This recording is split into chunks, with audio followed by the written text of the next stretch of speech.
It's gonna be dark today. One of my ring lights stopped working. Why, ring lights, do you do this to me? Let me see what I can do for the brightness. Brightness gone. Let there be light. Let's see how powerful my camera can make me. Alright, I'm gonna have to get a new ring light. One of my two ring lights went kaput. Literally just now. Chats in the abyss at Skylar. Yeah, this isn't wasn't what I wanted to do here. Let me see how much brighter I can make this.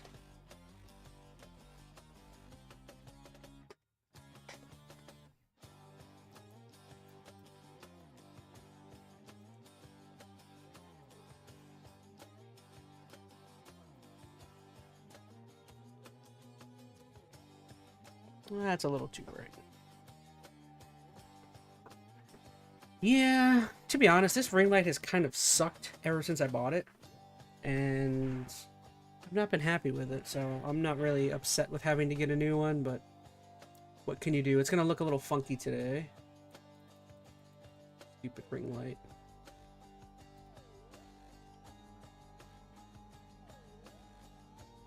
Although I guess, might this look better if I just box it? Or get rid of the green screen? Maybe we'll go no green screen for today. Just grab a candle, look like you're telling a scary story or something, said Odin. Well, I appreciate the idea. Me capture. Me. Get rid of this. See how much better it is without the green screen. Ah, this looks so cheap. It looks terrible. Alright, maybe tonight I'll have to order a new one. Although, do I have an extra one in the garage? I don't know. Now's not the time to figure it out. Maybe tomorrow I'll have to delve into my. It's the little button pad on the thing. Like, it only has one setting on my main ring light, and it is just like full blast light into my face. It's the SpongeBob meme essentially. My eyes. I tried to go for a little bit, and I was like, no, that's not working. Alright, so this is probably where we're gonna... the best we can do. How's that look?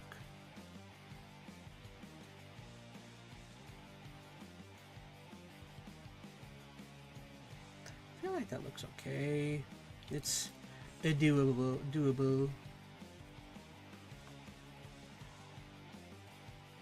Looking to explore an abandoned place? No. It's just like I've got like light here, but then I've got no light here. It's gonna be a little off. I'm gonna have like a little black screen on the side. I feel like this is probably the best we can do. Maybe if I cut this down a little bit. Nope. Moved the wrong thing. Anyways, how's everyone doing out there today? Hopefully all of you are doing great out there. Hey, what's going on, everybody? Enter ChazmaN here, back with another rendition of Enter ChazmaN Live. I should apologize for last week. We really didn't get to, I didn't really get to, I think I skipped last week, didn't I? Wasn't I? I was not feeling it or something. I was feeling kind of tired, and I don't know what popped up, but I decided not to go last week. But don't worry, we're doing that. Let's see. Yes, those are my dudes, says Odin. Let's see. We skipped last Thursday night. We probably got plenty of news to cover then, says Odin. I agree. Although I really don't have a ton. I've got 3 videos. One of them's 2 are fairly long, but I'm chilling with y'all, so I'm doing good, says Odin. If you guys want, the first thing I figured I'd start off with, this isn't an old, this is literally today, but Nintendo just did a Nintendo Direct. I figured, would you guys want to start off by watching that? That's a nice half hour's worth of seeing some new things. I'm not quite sure what Nintendo is got here, but I figured that might be a fun place to kick things off. we'll ease into this a little bit. So go ahead and get rid of that music. Back to drawing after eating. Let's see. So what are we? Nintendo. So yeah, we can kind of watch this and kind of chill and see what's kind of going on here. I look so weird with my light being busted. I did not know they had a direct, says Odin. Yes, apparently I did not know that either until I hopped on before, like 20 minutes before the stream. I'm like, oh yeah, there was a Nintendo thing. So let's go ahead and jump in and see what we got here. If you guys could, please do let me know. I think this is going to be too loud. Where's my cursor? Where can I find my cursor? There it is.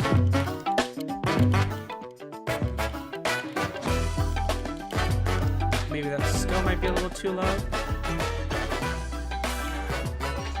Let me know how that is, y'all. I feel like that should be an okay level. I honestly don't even know what to expect from this. I have no idea what Nintendo... Oh, this game. Oh, I'm actually excited for this game. Deep in space, a research station was suddenly struck by a cosmic storm. Split fiction looking game. 15 years later, its survivors are living peacefully. But the threat of another cosmic storm is coming up fast. Oh, is Orbital something? Maki This game looks really cool. and Omura, two young explorers, must now brave galactic dangers and save all that's left of their home. Teamwork is key. I'm actually kind of like stoked. I kind of do want to play this game. You'll need a few tools to survive. The scrap hook grabs and moves platforms so you can carve a path forward. The liquid launcher blasts water to activate mechanisms and cool down scorching surfaces. And the beam cannon fires it's like one of those 90s anime art styles. Skylar, yeah, we saw this during... What event did we see this at? Doors Was it the Game Awards? Use the tools together. It was really cool. This game jumped out to me. I like kind of split fiction and co-op stuff. Maybe we'll get to play this with my buddy Phoenix. While exploring, you can encounter strange life forms, or opt for a detour and take a little travel break. With GameShare, two players can adventure together locally or online if one person has the game. This looks cool. I really want this. Can these two brave explorers save their home? It looks like a Daft Punk music video. Orbitals launches exclusively on the Nintendo Switch 2 system this summer. Then the downside is I'm pretty sure it's a Switch exclusive, says Odin. Welcome Yes, to today's I'm Nintendo Direct Partner fairly Showcase. certain there with you that it is. In this presentation, we'll be focusing on games from our publishing and development partners coming to the Nintendo Switch 2 and Nintendo Switch systems. What you just saw was Orbitals, launching exclusively on Nintendo Switch 2 this summer.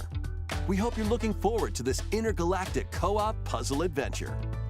Okay, let's take a look at some upcoming Nintendo Switch games. Yay, let's take a look.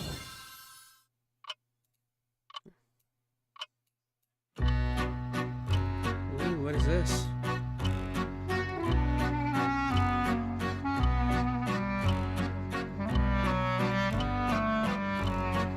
Hey, Veronica Rose just joined the stream. What's up, Veronica? We literally just started. In the we're only waters maybe of 5 Issei minutes Bay, in. We on just an started island watching. where legends of mermaids have been passed down. Literally, we're starting off watching a Nintendo Direct that happened earlier today, and I figured why not? That'd be a good place to start. This event is what, like 30 minutes long. We only seen one trailer, and there's a bunch left. Again, if you don't know why my lighting is super weird today, my one of my cameras literally before hopping on stream busted. So, or lights, I mean. So that means I'm gonna have to buy a new ring light, which is fine, but that means probably for a few streams my camera's gonna look like this or something. It's gonna look kind of garbo. Although I think I have a ring light in the garage. I'm telling you, I need to go. I have to go out in the garage. I think I might have one out there. A tale of mysteries All right, and back to this. curses stirs. The latest Paranormasight mystery adventure is coming to the Nintendo Switch system. Nintendo The story Switch. follows Yuza this game looks Minakuchi, pretty. a boy who works as a pearl diver.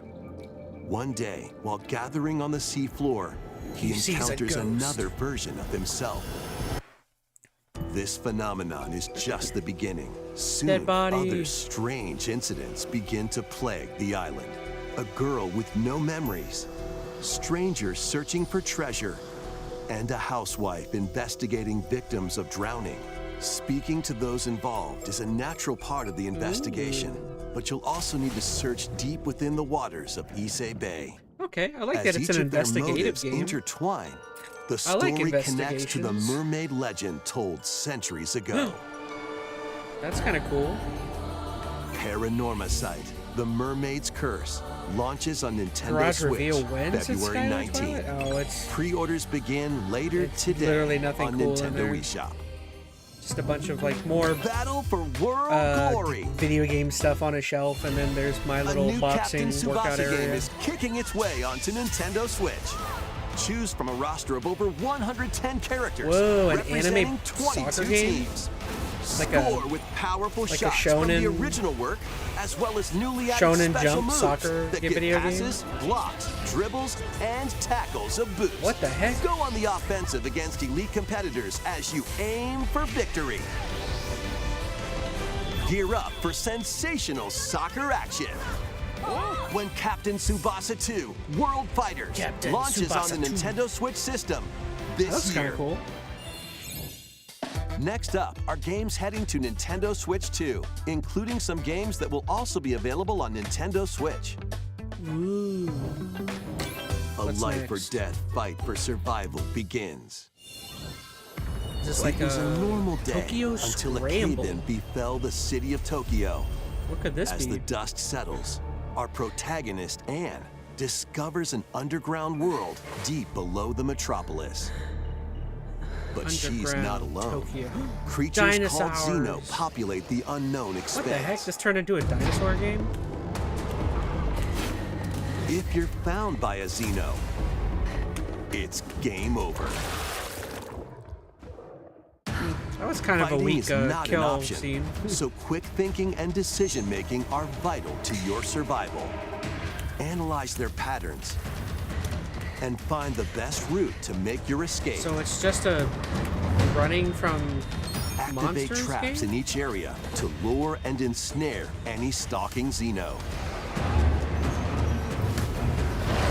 What a weird idea of a game. And by using GameShare, up to 4 players can share bet controls. I bet the chat was including yearning Anne's for movement Splatoon and Raiders at camera Veronica adjustments.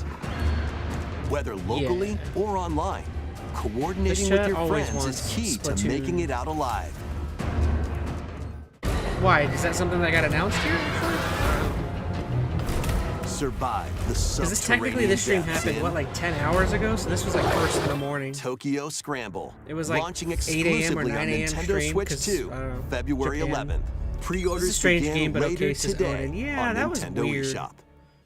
That definitely isn't something I'm Awaken jumping in. your Viking spirit. Ooh, Vikings. I like Battle, Vikings. build, and conquer in this massive survival game. Valheim. Oh, Valheim. How you go about That's it a is entirely huge up to game. you. So You could Valheim is start just by coming to gathering Switch. materials around the woods. Never played Valheim, but I've heard of it. Fashion a bow and arrows to hunt wildlife and prepare meals. With an axe, you can chop trees to build a house. Yikes! Don't Yeah, get I heard hit by Valheim. falling It's like trees. Viking Minecraft or something. That's all I've heard.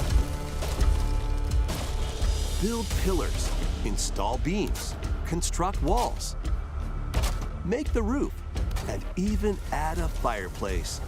Now you're safe, even from the cold. Wait, is this ventilated? Don't forget the chimney too. By upgrading your crafting stations, you Oh, can he make died items because it of higher wasn't quality. ventilated? That's funny. And once you've built a ship, set sail on the high seas to reach new lands and create even more strongholds. Pirates Life for me. Plus, up to 10 players online can explore this vast world together. Interesting looking game. I mean, I don't know. Now, go forth and survive in Valheim, launching on Nintendo Switch 2 this year. Find your way forward in these games. 2. Return to the Kingdom of Hollow Nest and fight back the infection Is this in the this original upgraded game? modern classic. Dodge, dash, Oh, and so it's slash just through Hollow this Knight's just 2D coming to action Switch adventure 2, platformer. Now Still, with I mean- enhanced visuals and Hollow improved Knight's a frame big rates game. on Nintendo Switch 2. Equip charms to enhance your abilities and deal magic damage using upgradable spells while exploring the vast interconnected map. Descend That's still a into big deal world coming to of Switch 2, even if insects it's and a heroes when Hollow Knight Nintendo Switch 2 remastered, Edition launches on Nintendo Switch 2 5.0. later today. Oh, Nintendo and it's out Switch today. 2 players who have Hollow Knight on Nintendo That's a big Switch deal. I'm sure there's a can lot of upgrade people to the that are Nintendo Switch 2 Edition for free with the upgrade pack. eFootball, reborn from Pro Evolution Soccer, is coming to Nintendo Switch 2. Build out your club, sign legendary players, and compete in tournaments around the globe in World Tour mode. I would love to play Join football. an exciting competition where national teams face off every 4 years in the International Cup Tournament.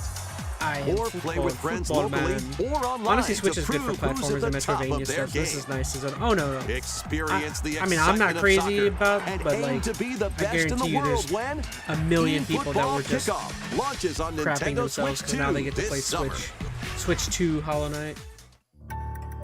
Travel through 4 ages in Octopath? a brand new HD 2D Oh, this is that new action game, Adventures of RPG. Elliot. Explore the age of I see.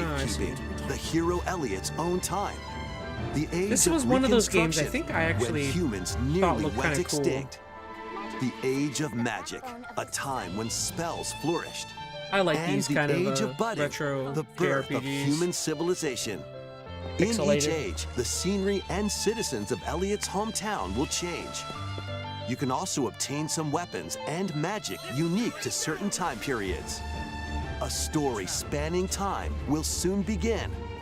The Adventures of Elliot, the Millennium 18th. Tales. That's probably one I launches on might the actually Nintendo play. Switch 2 system. That one June looks really 18th. cool. Weird name, but I prefer Have if a it was blast just called with The Adventures Super of Elliot. Bomberman games from the Super Bomberman. NES era.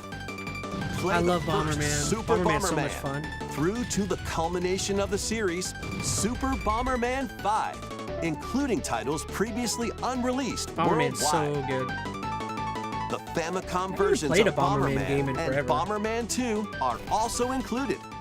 Plus, there's a brand new Boss Rush mode, as well as game There was share a Bomberman support. game on the 360 that I used to play a ton of. The game was so good. Super Bomberman Collection launches on Nintendo Switch 2 and Nintendo Switch later today.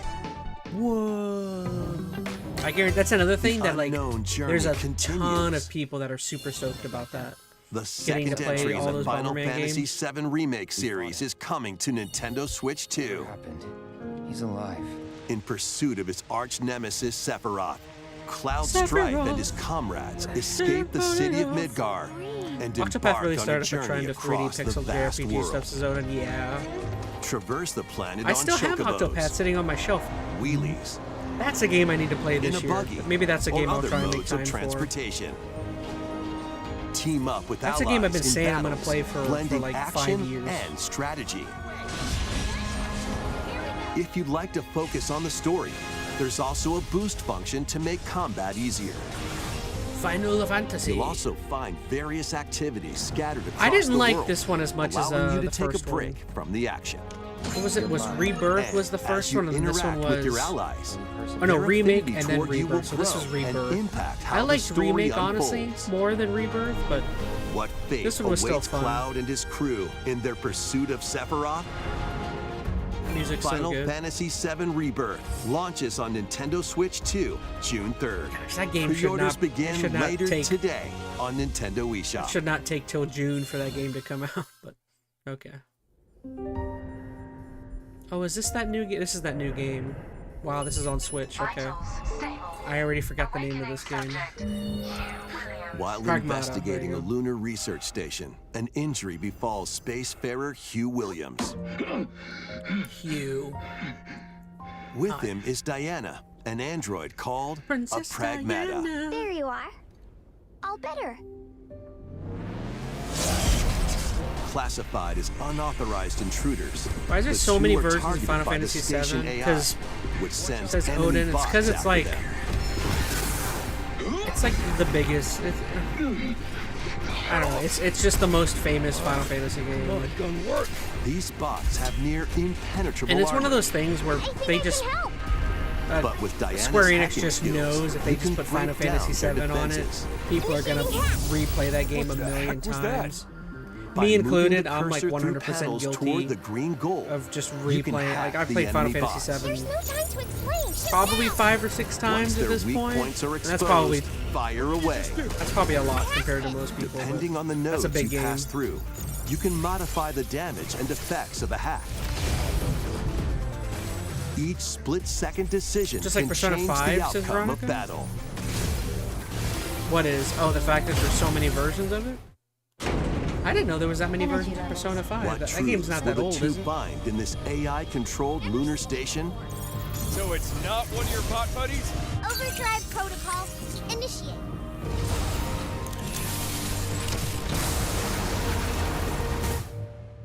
Yeah, baby. We did it.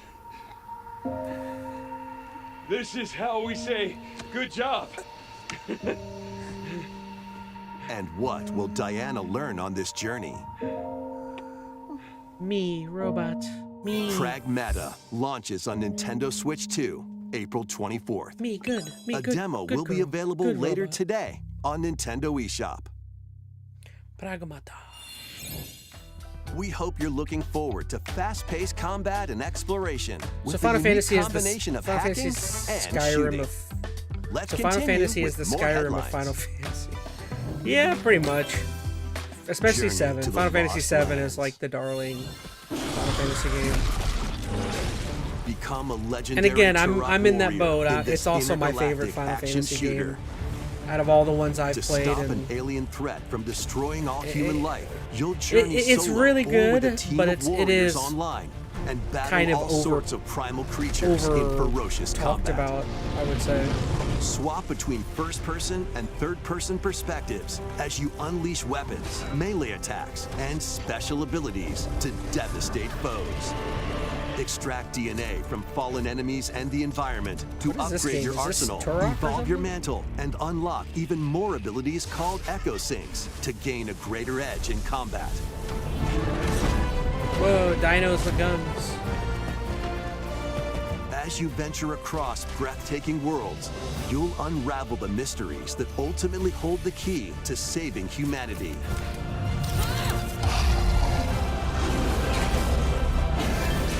Turok Origins launches on Nintendo Switch 2 this fall. Turok is back.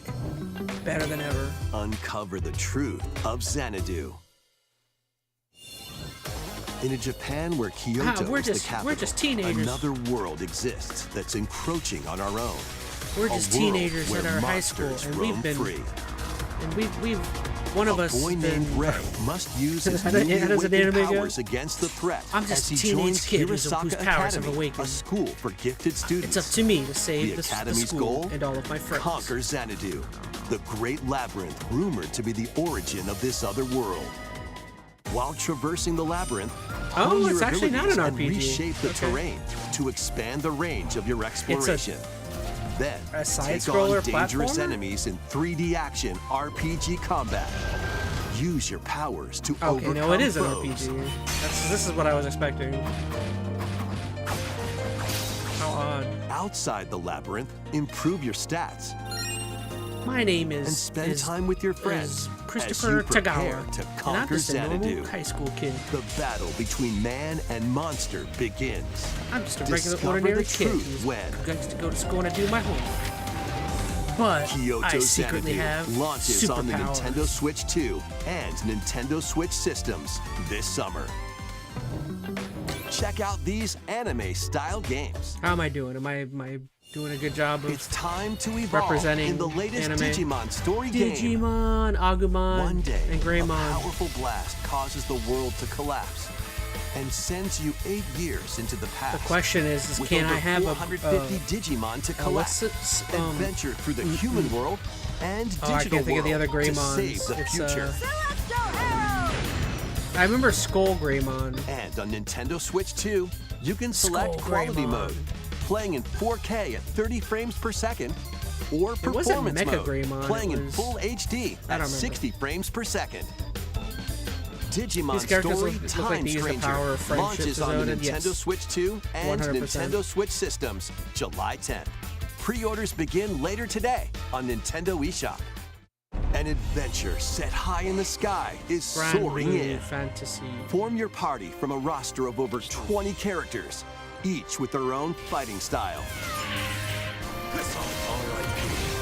Channel the power of teamwork. So this series is very and interesting, summon right? mighty Like, is it primal typically beasts to vanquish your Power of enemies. Friendship, You including can this also stick I team found up on in the local streets? or online multiplayer. Grand Blue is technically a fighting series, right? So it's a little odd that they're like branching out and doing like a Grand Blue like a Fantasy typical Relink Endless Ragnarok RPG launches combat on game. Nintendo Switch 2, July 9th. unless they've done this before. I know Grand Blue is like a fighting game series. The latest Monster Hunter Stories game is flying in. Monster Hunter. Your monster allies, called Monsties, can learn special abilities through a ceremony Monsties? called the Rite of Channeling. Raise your Monsties as you travel Were the game world. creators like trying when they came up with that name? The lands lie on the brink of disaster. Listen, I'm gonna Monsters are on create the verge of monsters in this extinction. world. And the riders And our trying characters to are gonna save call the them world will have to Monsties. contend with an even greater threat. Monster Hunter Stories 3 Twisted Reflection soars onto Nintendo Switch 2, March 13th. Just call the game A Monstie. demo will be available later today on Nintendo eShop. Save data can be transferred to the full game once purchased. I was gonna say, just New call titles are joining the archives. just call the game Monstie Hunter 3. Ooh, okay, this looks cool. How crazy is this Rave gonna Racer, be? published by Namco in 1995, speeds into the Arcade Archives Whoa, 2 that lineup. looks cool. Aim for first place in a race Monstie, against said your Skylar. rivals. Odin Salty says, so what I'm getting from this direct is that later in the year, Get Switch ready 2 for might a actually new have plenty line of of home games. console titles. That's a great Console point, Archives Odin. That's is on the 100% way. what this feels like. Doraemon. Is this feels like the real Nintendo Switch game releases. They're like, don't worry, year 2. This is like Sonic that Wings Special. event. Year 2, here we go. Here's all the games. And more will be released over time. Ooh, these are cool. The first wave of console archives titles includes Cool Borders Oh, I love Cool Borders. Cool and Borders was so Ninja cool back in Gaiden the day. 2, The Dark Sword of Chaos. These titles will be available on Nintendo Switch 2 later today. I wonder if they're talking about Duskblood, says Odin. Oh, that was a great point. I wonder if they would. They do that here. Scott Pilgrim. I already bought that game. I'm just waiting on my copy to come in. Young Neil. Ramona. Another Eden Begins. The heck is that game? Reanimal. Oh, Reanimal is the game made by former Little Nightmare people. That's why. Okay.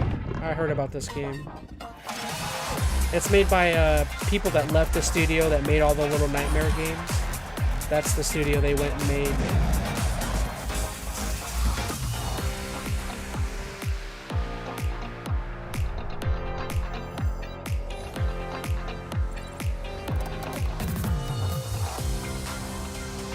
Odin Salty says, I'm not gonna lie, I tried out the original Ninja Gaiden and I hated it. Maybe I'm just bad at NES stuff, but I couldn't even last 5 minutes on there, says Odin. Yeah, Ninja Gaiden's never really been a series I've ever really dabbled in.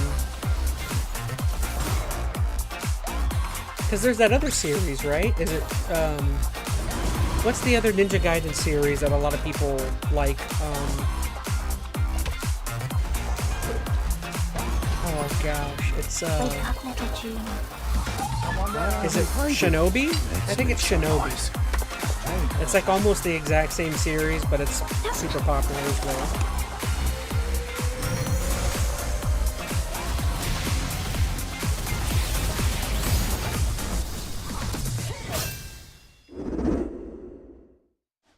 We found another body. Resident Your eyes Evil. on the crime scene. Show me the zombies. Show me the Zambos. When a string of mysterious deaths occurs across America, Zambo time. FBI analyst Grace Ashcroft is captured by the suspect while investigating the case. She's my waifu. No. Get your hands off my waifu.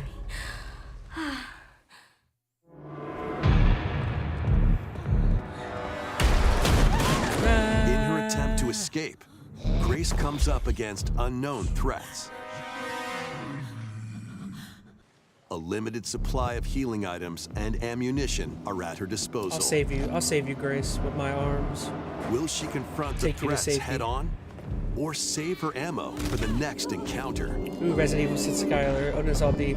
They had a new For Shinobi Grace, game last year, I think. I played the impending demo, it doom was is fun, always says Odin. close at hand. Yeah, I know those are like two series that are like, Meanwhile, another Ninja agent Gaiden working and for an Shinobi. anti-bioterrorism organization is also on the case. And here's my husbando. Leon S. Kennedy.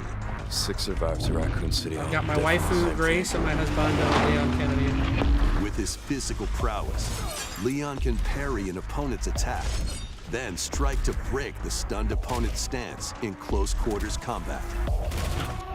He can fire from a distance using Come on, handguns and rifles. shoot better, Leon.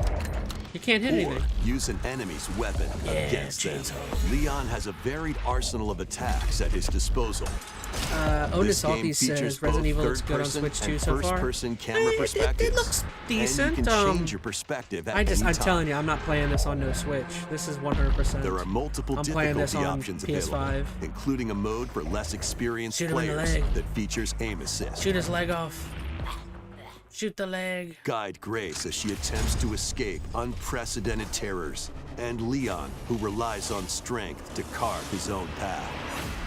What will they discover when No. their fates intertwine? Resident Evil Requiem launches on the Nintendo that Switch game's 2 out this system month. February 27th. I'm gonna be playing a new Pre-orders are Resident Evil this available month. now on Nintendo eShop. They should release the Switch version of this game Resident with Evil plastic 7 chainsaw you put the Biohazard Joy-Cons and in. Resident I Evil wish. Village will also be available the same day. Horror-filled excitement awaits. I've already played those whether you games. play these games or Resident Evil I've played Requiem Village twice first. now.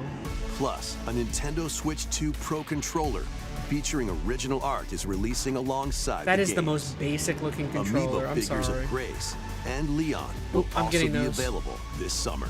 Those I You gotta can have those. scan them to receive in-game weapon skins.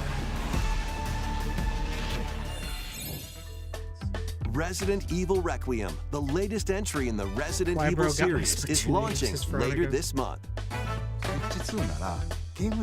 He had a couple beers. You can leave him also alone. look forward to a creator's voice Leon video had, like, featuring 2 or a 3 member of beers the and Resident Evil Requiem development went team. to shoot some The zombies. video will release in the near future. Next is our last announcement. Last announcement. How long is this event? Hey everybody, from all of Holy us here cow. at Bethesda Game Studios. event If you're like flew us, by. Nintendo has meant so much to you from your early days We're of gaming announcing Skyrim to now. coming it to was incredible Switch for us 2. to partner on the original Switch, and it was just such a great piece of hardware and also so personal kidding. when you play. That would be- I would We're actually excited love to it for him to finally say bring that. a number of our franchises for the first time to Nintendo. We hope you all enjoy the journey. Oh, I hope Skyrim is going to be in here. Vault Dwellers, That would be welcome incredible home. for them to announce Fallout 4 Skyrim Anniversary on Edition is another emerging console. on Nintendo Switch 2. Scavenge, Skyrim Switch 2 Shoot. edition. build, and create alliances as you reshape But I might the copy wasteland Amiibo, said Veronica and Rose. what remains The Pro of controller could have looked so much civilization. better than that since Skyline. Every Yeah. choice matters. Basic control Fancy design says yourself a Veronica, smooth yeah. talker, That controller, or I'm not pining getting. to I'm not pump getting. up But the your power Amiibos armor. look really cool. Choose from hundreds of perks that fit your How many playstyle. people actually play horror games on Every Switch? I road personally prefer leads Xbox somewhere or PC. new. When it From comes the to heart horror, of yeah. Diamond Oh City no, I'm not. to Yeah, the I'm not playing shadowy Resident Evil corners on of the Switch. forgotten vaults. The Commonwealth is Right, packed the only with thing I got stories close waiting to be far was uncovered. Tears of the Kingdom with the In glue addition to the yellow base system. game, experience 6 official Those were expansions pretty scary, I'm not and gonna over lie. 150 Creation Club items to I expand heard that your Skyrim adventure. Switch 2 port sucked. Grab Oh, your it's already P4 out on and Switch 2? traverse Of the course. wasteland in I don't know why I was Fallout expecting. I 4 didn't know that. Anniversary Edition, launching on Nintendo Switch 2, February 24th. Pre-orders begin later today I need to on replay a Fallout Nintendo game eShop. here eventually. I've been kind of itching to jump The into year one. is 1937. Sinister forces are on the hunt for an ancient power, and only one person can stop them. Watch me. Embark on a globe-trotting cinematic adventure in Indiana Jones and the Great Circle. Set between the events of Raiders of the Lost Ark and The Last Crusade, Indy will journey around the world to uncover the mystery behind the Great Circle. From the pyramids of Giza We to already the sunken played temples of this. Sukhothai and beyond. Use your wits to infiltrate historic areas and solve fiendish puzzles. Already played. Or use your whip to face off against dangerous foes and explore a world full of daring escapes and unforgettable encounters. Watch out! Adventure calls when Indiana Jones and the Great Circle launches on Nintendo Switch 2, May 12th. Been there, Pre-orders done begin that. later today I guess if I get a Switch on 2 someday, I Nintendo could eShop. cop Fallout. Wish they had 3 in New Vegas. Explore the vast landscape of Cyrodiil in the Elder Scrolls 4 Oblivion Remastered. Ah, new Elder Scrolls game Experience though. this Announcement renowned here. open-world RPG now on a Nintendo system for the first time. Gosh, I might actually play this on Switch 2. Freely customize your character to match your playstyle. Then adventure amongst an unforgettable cast of characters By the grace of the gods, I serve Tambriel as her ruler. and fight back the Daedra to close shut the jaws Oh of wait, Oblivion. this game is on Switch 2. That's freaking cool. Hope that runs Master good enough, ranged or says melee Odin. weapons. Wield powerful magic or use stealth skills to best your foes. Because don't forget, In we this actually streamed some remastered of this on version, Xbox. Or character models, weapons, on the channel, even and rocks I and just didn't sweet get far rolls into have the all game. been meticulously I meant to recreated. stick with it, and I just fell Combat off. Maybe on animations Switch have 2, also been updated to give them a that would give me modernized touch. more opportunity to play it a little Plus, bit. the Shivering Isles and Knights of the Nine expansions are included alongside the main story to take your adventure even further. Step through the gates once more when The Elder Scrolls 4 Oblivion Remastered launches on the Nintendo Switch 2 system this year. We hope you're excited for these games from Bethesda Softworks. Wow, That's all how, for today's Nintendo That's how they ended Direct the event. Partner Was a bunch of Showcase. Bethesda games. Thank you for watching. I mean, it could have been worse, but like that seems kind of like an odd place to leave things off. I don't know about you guys, but yeah, that seems like that's event. That's that event. I'm honestly not like crazy. I get it. It's just a partner showcase. So, like Odin Salty was put it earlier, that this is purely a Nintendo saying, "Don't worry, no. This is you're gonna get some more games this year. Here's a handful of them." But I don't know. It was just decent. I'm trying to think of off the top of my head. The Adventures of Elliot. That's like the one game that I will probably play out of all of those. And I don't know, that Digimon game I've been wanting to play as well. But other than those two, maybe Oblivion I would cop just to play it for 10-15 minutes here or there, and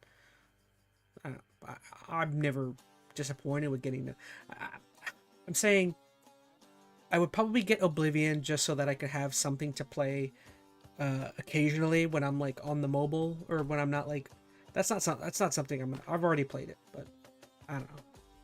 I really wanted Oblivion on Switch, says Odin Salty. Oblivion never came to the original Switch? I didn't know that. So they just like completely skipped Switch 1 for Oblivion, huh? Interesting. I totally forgot, dude. The Switch era is already so far in the rearview mirror for me.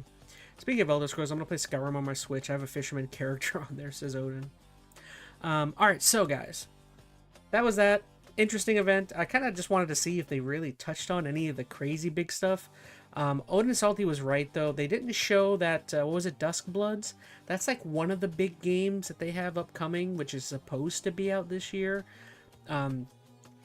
Honestly, I kind of would have been shocked to see that here. I feel like they're gonna hold that off for like their main Nintendo Direct, or what do they call it? They have like Nintendo Directs and then showcase. They'll probably have a showcase or something during the what's typically the E3 time frame. But anyways, we're gonna jump over to another video.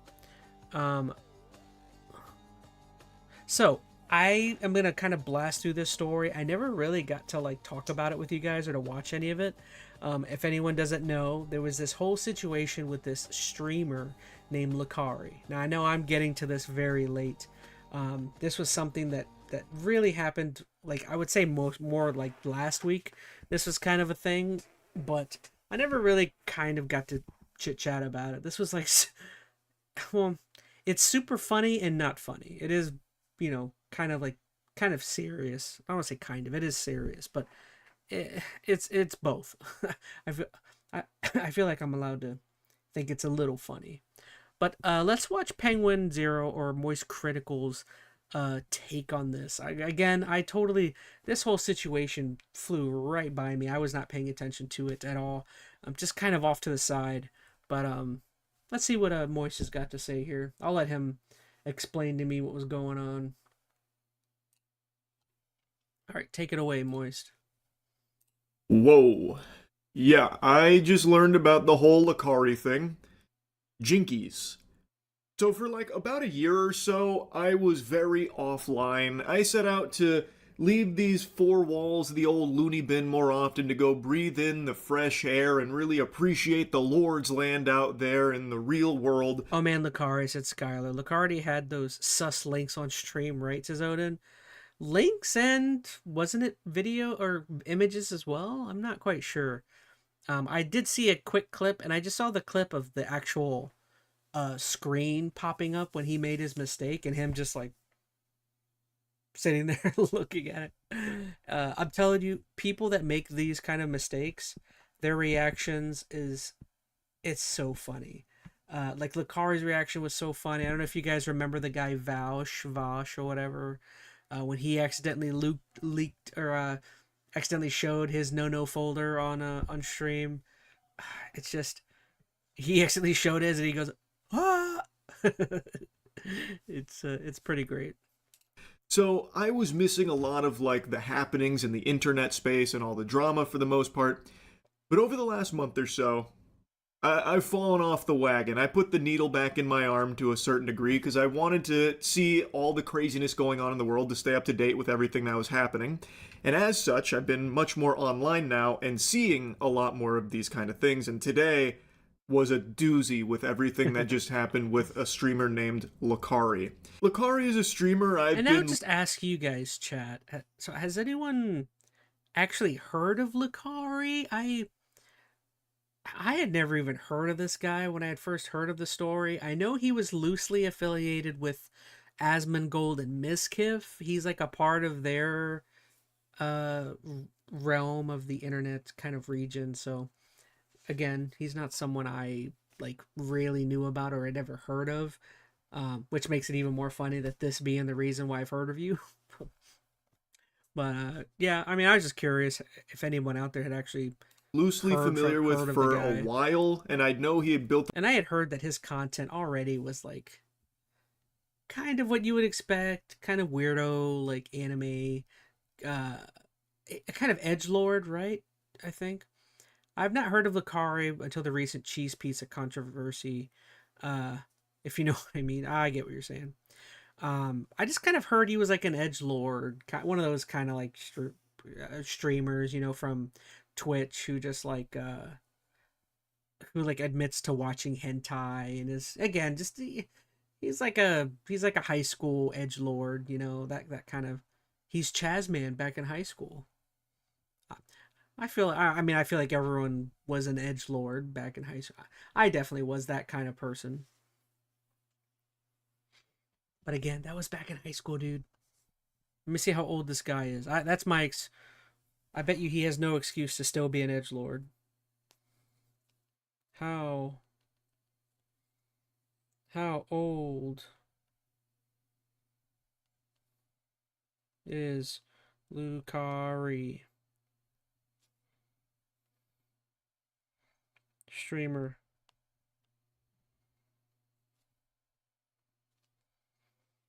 Bro, you're 36. You're older than me. Yeah, you shouldn't be. You shouldn't be doing that. From what I heard, he's what's called a gooner. I have definitely heard of the term gooner, which actually funny. There's a social media. I guess he makes more short form content, but there's this one guy who's so funny, who's like made a career out of being a gooner and making gooner content. I don't know. Maybe I'll have to explain him later on, but he's pretty funny. Professional 2, once you hear how much he has of it, says Veronica. Oh, he's a professional gooner. Ah, he's got a master's degree in gooning. Up a reputation for being like a turbo maximum overdrive gooner, like a self-proclaimed hentai connoisseur, basically setting the goon dial to freaky mode. And today on stream, he accidentally leaked his notepad that was filled with despicable and disgusting shit. K feeds. Let me at least add way to the list of champions that I like. Hold on. I'm telling you, I've seen this image. I think H3 Podcast was talking about it, but like this still frame on Lucari is just like, it's so freaking funny. Let me see if I could focus in on him. Where is it? How do I do this again? Oh no, I grabbed the wrong thing. Get out of here. There we go. That's what I want. Hold on. Dude, this is so freaking funny. His like worried face that he just like totally messed up. I'm sorry. Again, I don't mean to dance on this man's grave, but it's just it's funny because like you would think like your reaction when you did something like this would be like, oh crap, oh man. His reaction is just like, oh no, I just did it. I made the ultimate mistake. I mean, I guess maybe this is a better reaction because I don't know if you guys remember when Vaush did it. Vaush like again, I mentioned he freaked out. He accidentally showed it and he goes ah.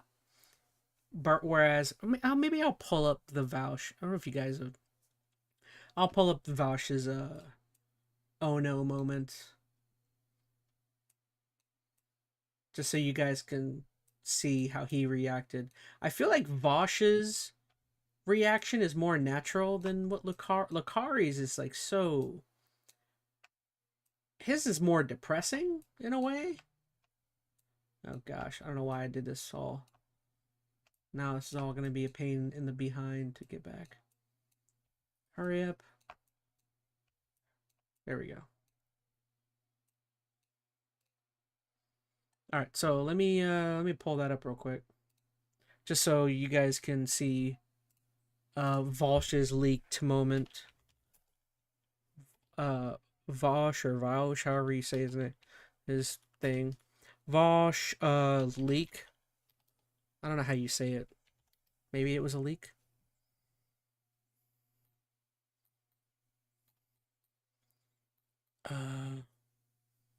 Oh gosh, I didn't think it was going to be this hard to find.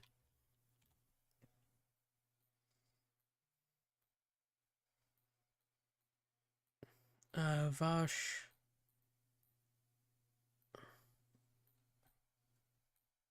Alright, maybe I have to drop. I didn't think it was going to take this long. Well, that's like the thing Vaush is most known for. Vaush.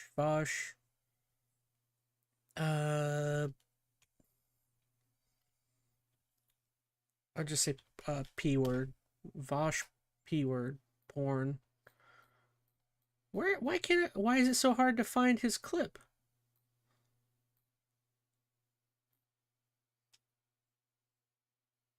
Oh, okay. I think I found it. Goodness, like this is like You can see this is an example. this is like his this is his big moment. I don't know why it was so hard to find. Here we go. All right, here we go. This is Vaush accidentally leaking his oh no, his no folder. Let's see. Well, my life is over, says Veronica. You can tell he's accepting it in his mind. Well, actually, technically, he won't go to jail. He's basically watching that stuff. Well, to be fair, Vosh here had the same thing. Technically, what he showed was, I think, oh gosh, I don't. Again, I haven't seen this for sure, but I think, ow, gosh, I just hit my knee. I think what Vosh showed a lot of was animal, like animal stuff, and what they call lolly. If you guys have heard of that. Now, lolly is like a Japanese. It's essentially a Japanese like hentai, but the characters are like very young and uh like weirdly young. I think what Vosh was able to get away with is that a lot of the stuff he had was like drawn and like anime. So again, I don't know. I remember watching one video where they were talking about the slippery slope that is lolly, like the idea of being able to get away with essentially watching CP, but because it's drawn and it's art, is that it? You know what I mean? Like that kind of, again, I don't want to act as though I'm giving weirdos advice to avoid CP and go watch lolly, but like, I don't know. That was the whole thing. That was why Vosh never truly got in trouble, because I guess luckily it wasn't like actual stuff, but I don't know. Let's see. I'm talking too much. Let's see. All right, here's the clip of Vosh. It's only 11 seconds. This is when he showed his stuff. You can see this is an example of the kind of structure that I'm referring to. It was at this moment that he knew. He fucked up. What? We've all jerked it to lolly at some point or another. He fucked up. What? Okay, why did I need the edit? I just wanted the actual video. But you can see he's like doing stuff and then he just goes, "Oh." I don't know. I don't know if that was worth it, me taking all the time to show you that. But there you go. There's Vosh. All right, back to this video. Thank you. Apologies. Forgive me. Please, Moist Critical Sun. Please take it away. It actually varies between states on that type of stuff, says Veronica. Yeah, I don't know the legality of lolly or whatever that universe is, which is a good thing. I'm glad I don't. Lucari. Fuck? Oh, he does react. He says the F word. The links are censored there, but apparently a lot of people have taken the plunge into looking up a lot of what was revealed here through the Lucari leaks, and what they have found is beyond heinous. Like, this is some evil shit we're talking about here. Things like family nudism, apparently. What? Like, that's know some about real this. pedophile shit right there. Family also, like, nudism? teens and animals. In that notepad there, you might have saw one of the tabs that said JBT. It was like 500 JBT. Apparently that stands for jailbait teens. Like, okay. That's it's what I was assuming bad. that stood like, for. really, really bad. And after this happened, his stream... I remember people made jokes saying, "Release the Lucari files," LOL, says Odin is salty.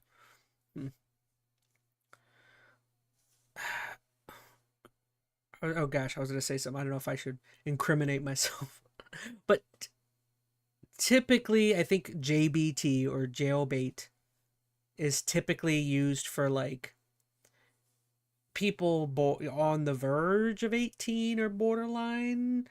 I would be curious what Lucari's definition of JBT would be.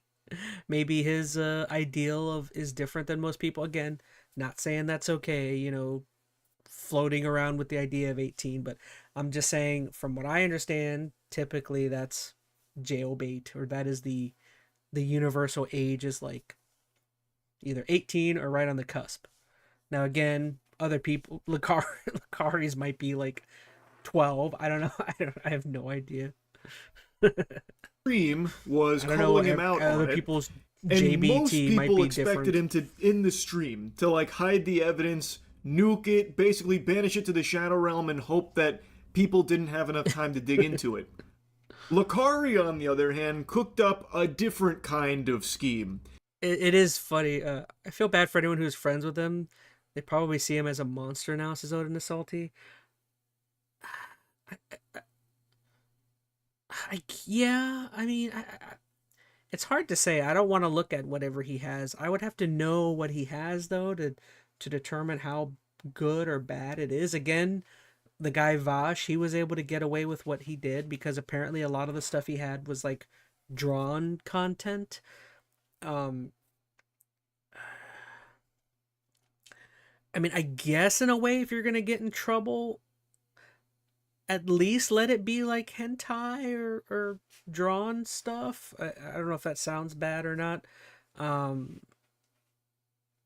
gosh, yeah, even like lolly, it's just I don't know. I don't know. I'll be honest. I don't know how Vosh was still able. He's still like doing really well content wise, and yeah, I don't know. That's so hard to tell. I would love maybe no, I'm not watching. I was gonna say maybe we should watch some sort of debate or logical talk about the lolly and like the legality of it, but I'm like, no, I'm not going. I'm not. I don't even want to go down that research world. He streamed for multiple hours after this happened and just fucking face tanked everybody that was digging into it and all the people that were rightfully calling him out for how deplorable the shit they found in there was. Now, I will say that is super weird that the idea of continuing your stream after doing that, like, that's very ballsy to do. Like, nah, it ain't worth it to Skylar. That's ballsy to do. Like I would think if I accidentally revealed something like that, that would be like stream ending like a red alert. This stream is ending and I'm nuking the video before anything happens. The idea of leaving your stream up for multiple hours so that people can, bro, thought nobody could just rewind to see what it was. LOL, says Odin. Yeah, that's so weird that you wouldn't just nuke the video, cancel the stream, immediately hop off, you know. I don't know.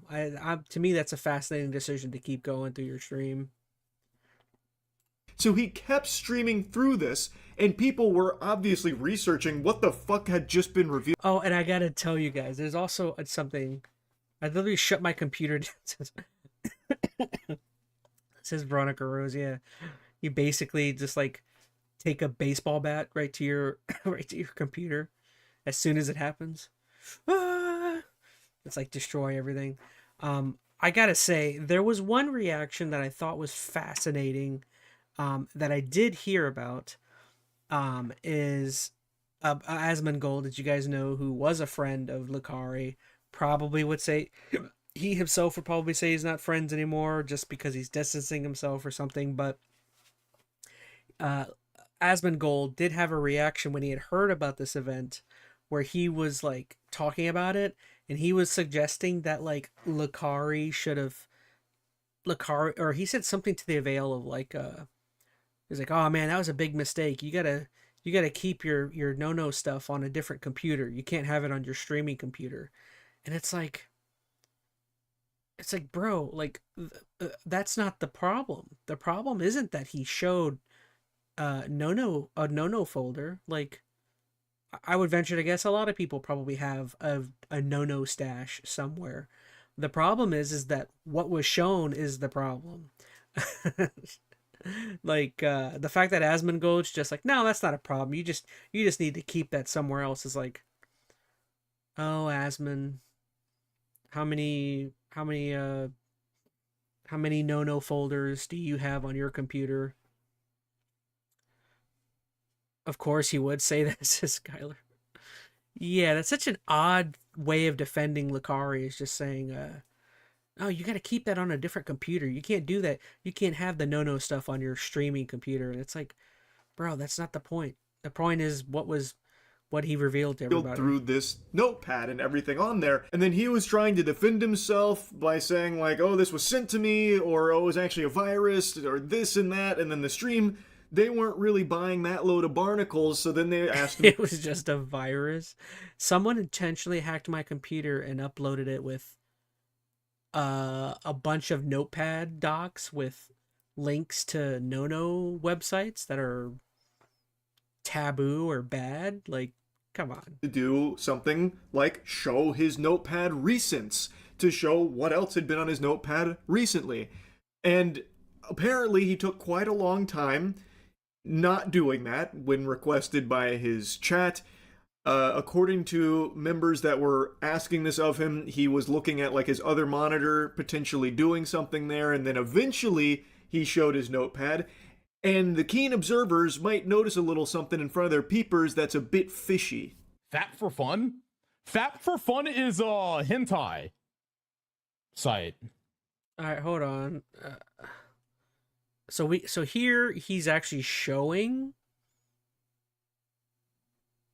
Wait, he went back through the files, and is one by one showing some stuff. Wait, I didn't know this. I didn't know he does this. Fab for Fun.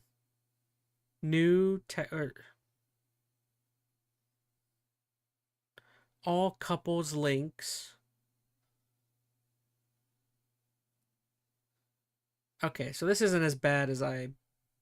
Or maybe... Okay, there's only a couple bad stuff there.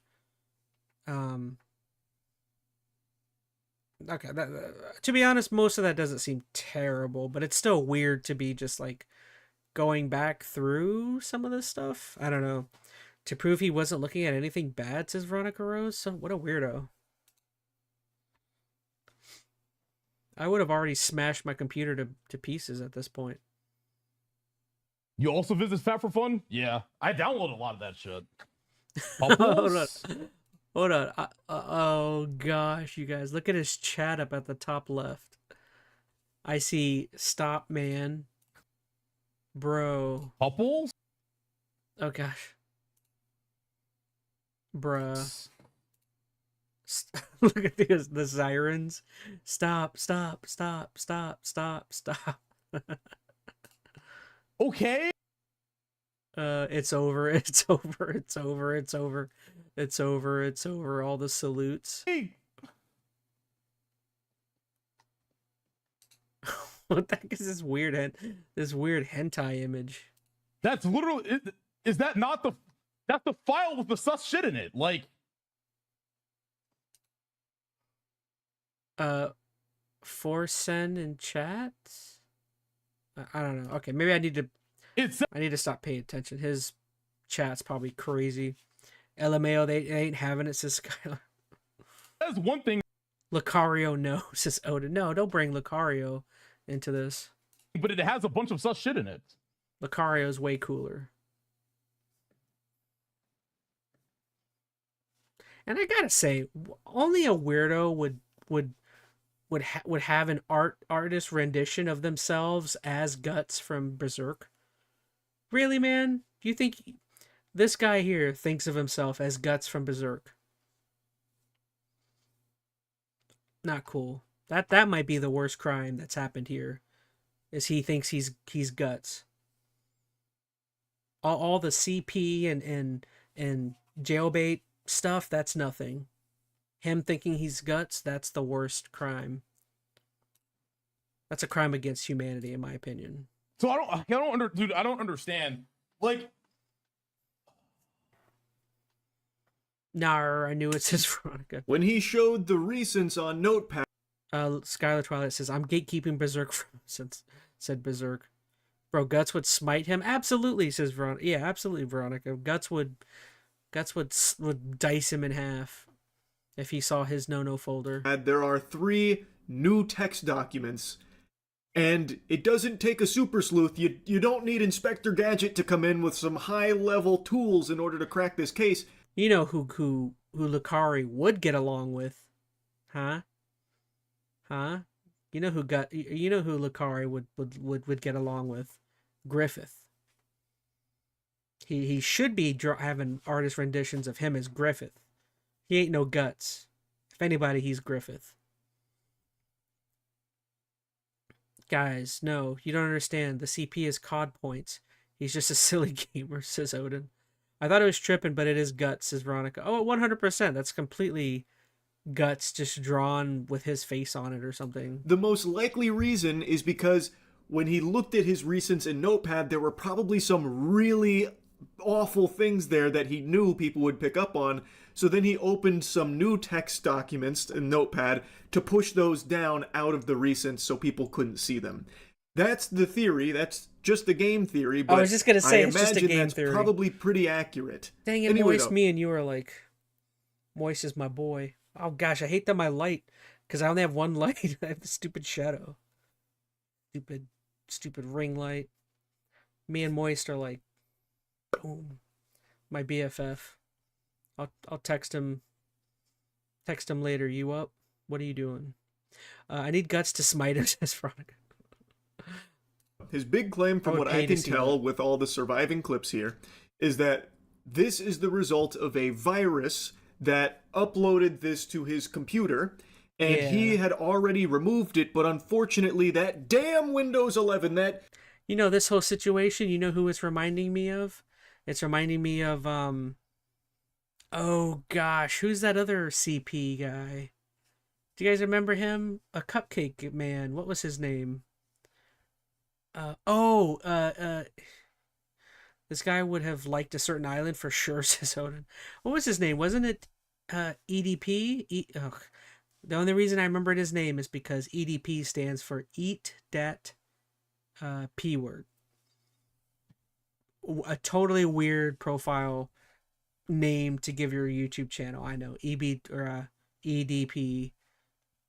Yeah, EDP and him are best friends, I bet. They probably chat with each other all the time. EDP 444. Oh, I think Odin actually brought that up. I remember you saying that something about EDP earlier, didn't you? I might have went right over my head when I saw you say that. EDP 445 type of activities, said Odin a while ago. Okay. Yeah, exactly. Except the cupcake crap. Dastardly bastard that is Windows 11 for some reason kept it around, which is really weird and odd. How does it end up there? I'm just here getting a cupcake. What a crazy explanation for what was going on there. ADP. My goodness.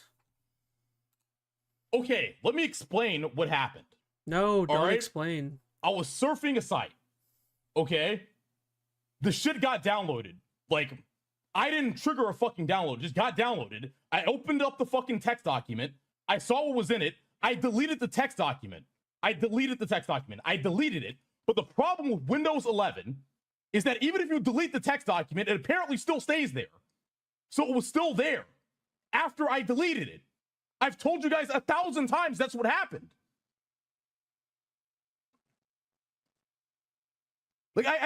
Dude, I'm sorry. I have a fucking 3 terabytes of fucking hentai on my fucking hard drive, bro. A lot. Sometimes you go to a site, some shit downloads on your shit. He got hacked. He got hacked by Russian hackers.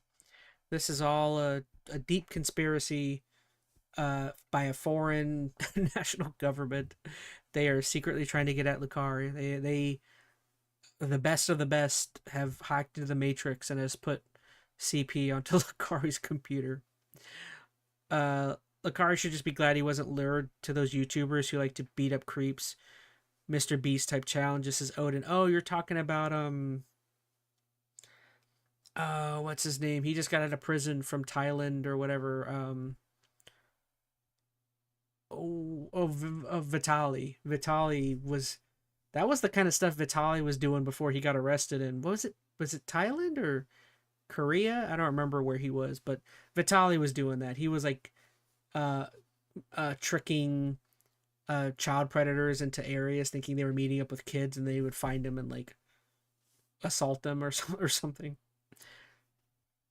A virus in my pants fell down. I'll excuse. No, you don't understand. I accidentally clicked on a link on Facebook, and it took me to the dark web, and it brought up 10 links of things that I have no idea where those came from. 3 terabytes, bro, has had enough of his website and that stuff, says Veronica. And I feel like I gotta say, the way this guy is talking, Lucari, you know for sure he is like a subtitle dweeb anime stuff, you know what I mean? He'll be like, "Oh, you watch dubs? Oh, you're a pleb. You're a pleb. You don't know. You're a noob. He's one of those like only subtitle nerds." Don't fucking want it. You fucking delete it. And he's also another thing his vibes are giving off. His vibes are giving off like hardcore yeah, my girlfriend, she goes to another school. That's why you've never met her. Here's a picture of my girlfriend, and he shows you a picture of like some girl that looks like a Victoria's Secret model or something. This is my girlfriend, Sonya. Yeah, Sonya Blade. I don't know why. I don't know why I thought of Sonya Blade. This is my girlfriend, Sonya Blade. She lives three towns over. Sonya Blade. I'm making myself laugh. I don't know. Bro, game consoles and computers don't just have 3 terabytes for stuff like that. Oh, was that the size of the folder that he was showing off? Was 3 terabytes? Holy cow. Was that real? Oh, I have to go. Huh. Yeah, why would you be... That's so weird. Or was it saying that his no-no folder was 3 terabytes size? Bro, how much gooning are you doing? Like, that's just what happened, man. It's like the dude downloaded all of Pornhub, every video. Just downloaded every video and has it on a folder. Okay? Like, that's what happened. I'm sorry, all right? Like, I don't know how many times I have to explain this, but that's what happened. Dude, let's just move the fuck on, please. A very interesting, innovative defense strategy that could make a lawyer throw himself down a set of stairs. So he's saying that he's got 3 terabytes of hentai, which, just take a moment and process that, really... Holy cow, so he's saying he has 3 terabytes of hentai? What is this? This guy is like a librarian of hentai? Why do you have an entire library? Why do you have a Library of Alexandria's worth of freaking of anime porn? That's so... Why would you say that? That's so weird. Probably has his own subcategory, says Veronica. Let that marinate. That is an absurd amount of anything to have. This guy is basically compiling the... My PC that I'm doing all of this stuff from currently isn't... I don't think I have 3 terabytes on there. Holy cow. Fucking Library of Alexandria for hentai on his devices. That's fucking crazy. Dude, but me and Moist just made the same joke. Library... How did we make the same joke? Has anyone ever made the same Library of Alexandria joke within, like... That's so weird. Subconsciously, did I watch this video? I don't remember doing that. I'm sorry. I've never been blown away that, like, such a niche joke I've had in common with somebody. You're twinning with Moy, says Veronica Rose. I mean, don't get me wrong. A Library of Alexandria is not like a unknown thing. A lot of people know about that, but like, that is a very super niche joke to make that somebody says at the same time. He just collects that. Yeah, he's like a hoarder of hentai. You know, like Thanos, it was inevitable that this kind of content would somehow end up on his computer when downloading all this hentai. It happens, you know? Just, it is what it is. And then when he deleted it, Windows 11 went rogue. The ghost in the machine. It wouldn't let the notepad die. Like a necromancer, it revived it. And once again, brought it back to life on Lakari's device. Even though he himself deleted it, he tried to take it down. Windows 11 said no. That's the claim, that when he was downloading all the hentai, he noticed that this got downloaded too, so he deleted it. But Windows 11 has a feature that kept it around even after he deleted it, and he didn't. It's like Windows 11, like... It's like when Windows 11 like showed all of the bad stuff on his monitor, Lucari's acting as though like Windows 11 like drew a gun on him and was like, no, don't remove any of this. This is all you. Plan on having this stuff in the first place. I'm going to tell you, it doesn't really pass the smell test. It is very hard to believe. It's not hard to believe that Lucari wouldn't pass the smell test. There you go. I made a Lucari stinks joke. All the games on my consoles most likely do not fit that, Odin. Now, what is true about Windows 11 and Notepad in particular is if you are working in Notepad and you don't save your work, like if you exit out of it or your computer crashes and you don't save it, Windows 11 can restore it. It will actually restore that even if you didn't explicitly save it. So let me show you what that looks like. I'll open Notepad, brand new, the quick, wow, brown fox jumped over the lazy log. Holy crap, I'm super jealous. Moist Critical can type fast. Dude, he types way faster than me. Goodness, I'm jelly. I have clearly not saved. I have not done anything here. I have just typed into this, and you can see that the title matches the text in the document. Now, if I was to close out of it, I haven't saved or anything like that, but if I open Notepad again, it's still there, even though this is not a document or anything that I have saved, because it will save sessions. In Lucari's case, the text didn't match the title, which means he most likely had a separate title for those sections. And also, he said that he deleted it. If I was to, like, delete this, if I told this, don't save, delete it, Notepad would not restore it. At least I don't think there's any way for it to, but maybe Lucari's working with a prototype Notepad that refuses to let anything die. It saves all work no matter what you tell it to do. I find it unlikely, but I guess it's possible, potentially. Actually, here, let's play with that idea again real quick. Let's say Lucari went, I'll just go the quick brown fox jumped over the lazy log again. I haven't saved it or anything, but let's just go ahead and pretend that I came here and I said don't save. But once again, to show the whole process, I'm not going to do that. I'm just going to close out of this. I'm going to reopen it, and it's still there, because it does save sessions like that. But if I came over here and I explicitly said don't save, and now I exit out of this, it will no longer open that. So I find his claim very hard to believe. Chris Hansen? His people are trolling him with Chris Hansen. 43K? And that's if they think it's like... What is 43K? I don't know what he's talking. Is it 43K likes of someone talking about him on not Twitter? worth it. Just fucking delete my hard drive. This is him on stream now looking at the legality of Lolly in his state, Texas. He doesn't fully understand what he's looking at, but he can recognize that it's not good, and then he eventually says that he's just going to delete his hard drive. It's not worth it. Now, call me crazy, maybe I'm on the crack pipe, but that just doesn't exactly sound like a statement from an innocent man. Like, if you've done nothing wrong and there's nothing suspicious, illegal, or like pedophilic or anything like that... So Moise is saying that lolly technically is illegal in some certain states? Huh. I don't know why, for some reason, I assumed... Oh my god.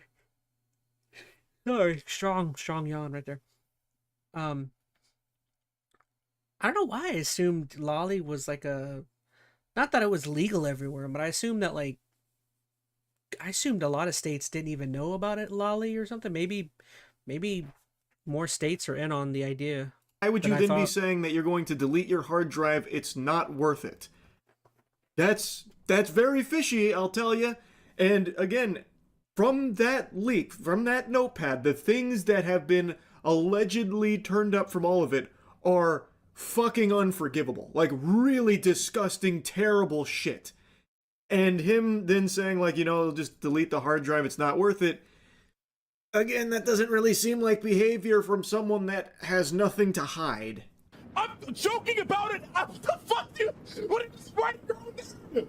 You're just writing your own narrative, man! What the fuck else do you want me to do? What do you want to do? I'm so sorry. I didn't do anything. I didn't fucking do anything. That's why I'm not fucking crying and sobbing, bitch. I didn't fucking do anything, dumbass. You just want me to be guilty so fucking bad. Shut the fuck up, retard. Oh, there you go. Jesus fucking Christ, I'm so sick of this. You want me to be guilty so fucking... Yeah, like I said, he continued streaming for hours, so obviously people were talking about it for a long time. He snaps eventually and kind of goes ballistic about it, saying like he didn't do anything. Again, I find that kind of hard to believe given everything that happened on stream, at least from the surviving clips that are out there from it. It does not look good. This looks fucking awful. And Lakari got a ban on Twitch for all of this. Apparently he even got banned on Kick. I don't know if he like actively streams on Kick or if that was like a preemptive thing from Kick because they thought he'd go over there after he got banned on Twitch. I don't know, but if you try and go to Lakari's Twitch account, it has been removed as of right now in light of everything that happened during this stream. Again, I find it unlikely that this unfolded the way Lakari is claiming that it did, but Alright, so I wonder what the status of that ban currently is. Is he still banned? Because this video by Moist has got to be several days old, right, at this point? This video was 2 weeks old. Wait, okay, a lot older than I thought. So maybe there's, let me see, is Lakari still banned?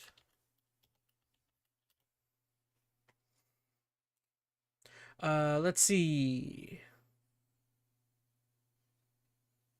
This was as of 26th. Nope, I misspelled it. Lakari, the streamer, still banned. Was permanently banned from Kick, suspended by Twitch in late January. Well, I didn't say when. I'm saying, is he still banned? Because we all know Twitch sucks. No offense to my Twitch peoples that are watching over there. Oh well, I'm not willing to look for it. It does say he was permanently banned on Kick, which it's like, okay. But that was the Lakari situation. Very weird. I don't really have a lot to really input here for that. I mean, it sounds as though he's been punished somewhat by Kick and Twitch. Now, I guarantee you, like, I'd be curious what any legal ramifications may come from this because, well, let's be honest. No, I don't think anything legal is going to happen. There's no... As like... I'm just saying, like, it doesn't seem like a lot of, like, our policing or any of our three-letter government groups, it doesn't really seem as though they go that hard on, like, internet weirdos, so I wouldn't be surprised if nothing happens to him and he just takes a hit on his subscriber counts from Twitch or whatever, but maybe I'm just cynical. All right, y'all, so oh gosh, we're already an hour and a half in and I'm just getting to this last topic. So we're going to dive into this one called, now this one's going to be, I'll put this one on speed mode. But this, I've never watched this guy. His name's Turkey Tom. Now the only reason I know about this drama with him is just because I saw it talked about on a different stream. I think it was Nicholas Diorio, or was it? No, it was Papa Gut. I think Papa Gut was going to watch something about this. And to me, it seemed so juicy that I was just like, I need to probably watch this and react on my own. So this is this guy, Turkey Tom. He's a big streamer as well, or a big content creator. His subscriber count is 1.6 million. So he's a big deal. Very big streamer. He looks familiar. I've seen him from somewhere. But he has some sort of weird drama with his girlfriend, and it just sounds totally insane. And I kind of just wanted to see what exactly was the specifics here. His account would show up at other streamers that are recommended to me, says Skylar Twilight. Oh, interesting. He's still banned on Twitch. Oh, okay. Anyways, let's let him take away and explain it. I'm sorry that this response took so long. I wanted to make sure I had all the facts together before saying anything. Recently, I've been accused by an ex-girlfriend, along with an ex-partner, of non-consensually filming sexual encounters, being so rough and inconsiderate during Oh, hold on. This is super serious. I feel like this needs to be normal speed.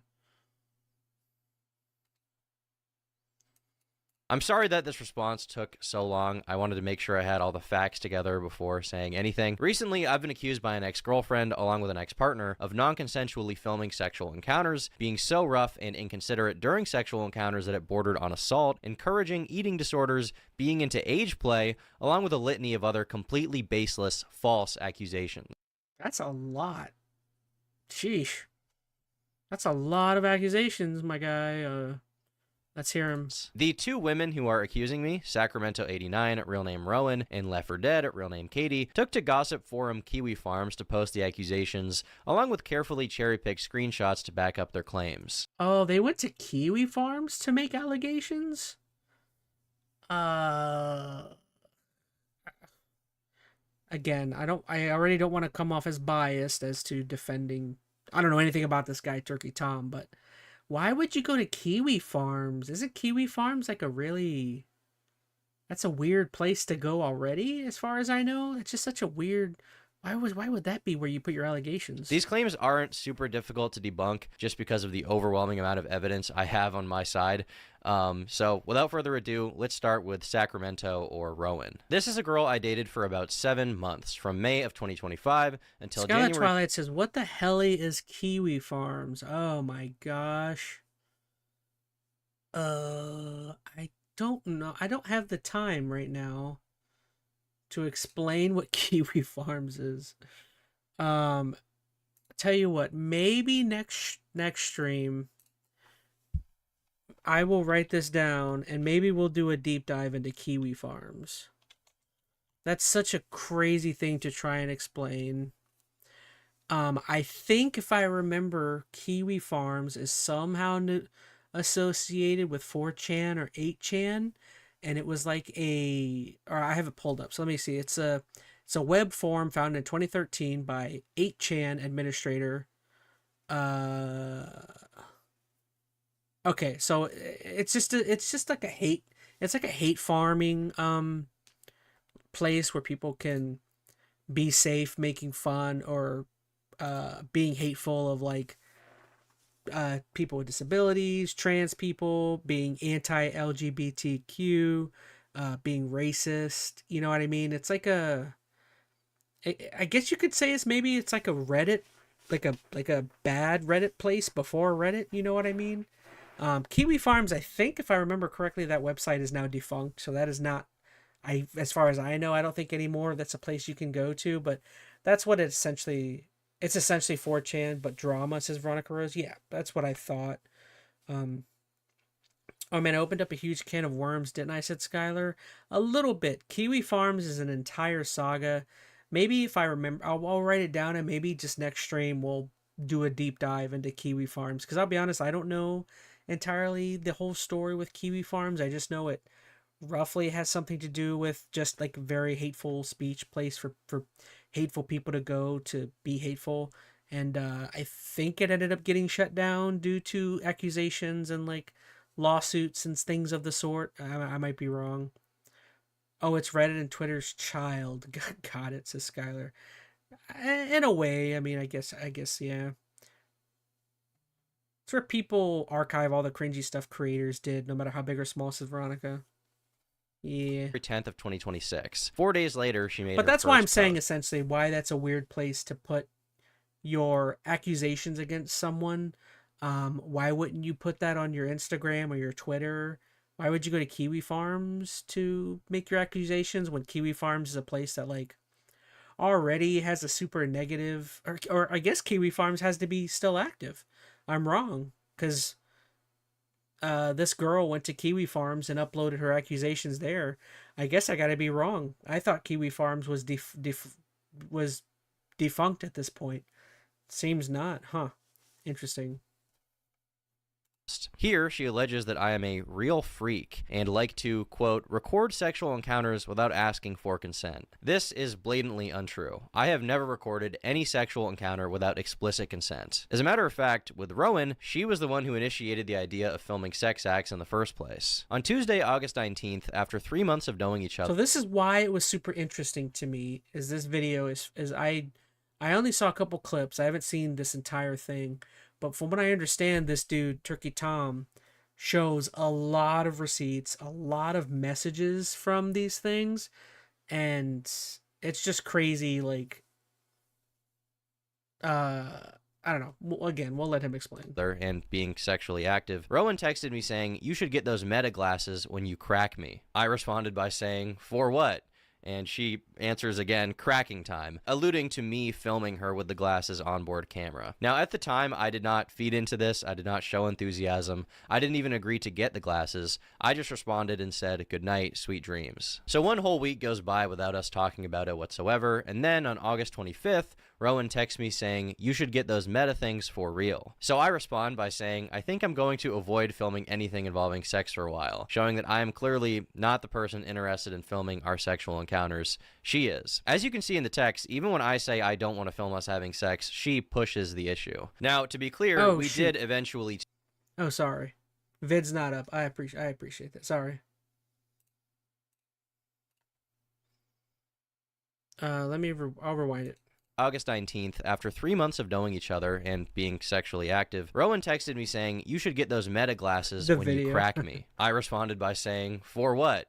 And she answers again, "Cracking time," alluding to me filming her with the glasses onboard camera. Now, at the time, I did not feed into this. I did not show enthusiasm. I didn't even agree to get the glasses. I just responded and said, "Good night, sweet dreams." So 1 whole week goes by without us talking about it whatsoever, and then on August 25th, Rowan texts me saying, "You should get those meta things for real." So I respond by saying, "I think I'm going to avoid filming anything involving sex for a while," showing that I am clearly not the person interested in filming our sexual encounters. She is. As you can see in the text, even when I say I don't want to film us having sex, she pushes the issue. Now, to be clear, we did eventually take videos of ourselves being intimate, but I was given explicit consent every single time. And on a few occasions, she even took the phone out of my hand and was holding it while filming us. To be clear, there was never a tripod or a hidden camera. It was always handheld, and in every single video, she was clearly aware of the camera, making eye contact with the camera lens. Also, on September 8th, Rowan texts me, "I do miss it though," in regards to our sexual interactions. She follows it up by saying, "Send the videos." Keep in mind, these are videos that she claims in present day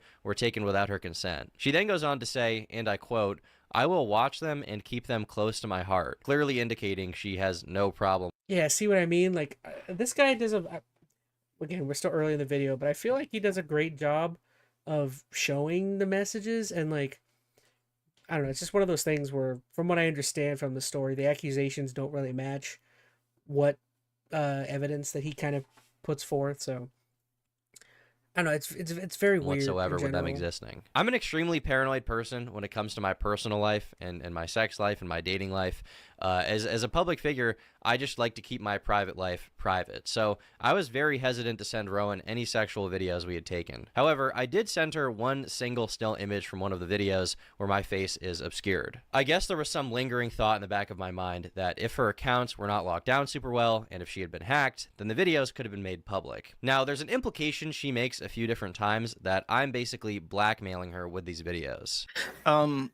Somebody asked if you had any intention of getting any sort of like law enforcement involved, but I feel like you answered this where you just want to try to compel him to delete whatever he has on you, and that's like the the extent of your interest. Yeah. And if he doesn't, I don't know. I'm kind of confused about what to do, but we'll see. At no point anywhere did Rowan provide any proof of me threatening to release these videos of us having sex, or threatening to send them anywhere. So she has no reason to believe that I would ever release them. The idea that I, a person who makes a living as a public figure, would publicly release videos of me fucking my ex-girlfriend to get back at her is so insane. Not only would that incur reputational harm beyond belief, but also serious legal consequences. The only person who has ever sent an image of us having sex to anyone is, ironically, Rowan. Days after I broke up with her, she, without my consent, sent the only image she has of us having sex to the owner of Kiwi Farms. Here, listen to him describe it. Oh, and one other thing, I forgot about this, but you actually, Sacramento had sent me a picture that was like censored. Apparently the only picture that he would send you is one where his face isn't clearly visible in it, but you can, I can tell the desk, like his computer is moved onto the table, but I can still see like the monster is like on the cozy that's like on the table, like in the exact same position. So I can. Bro, why? Why?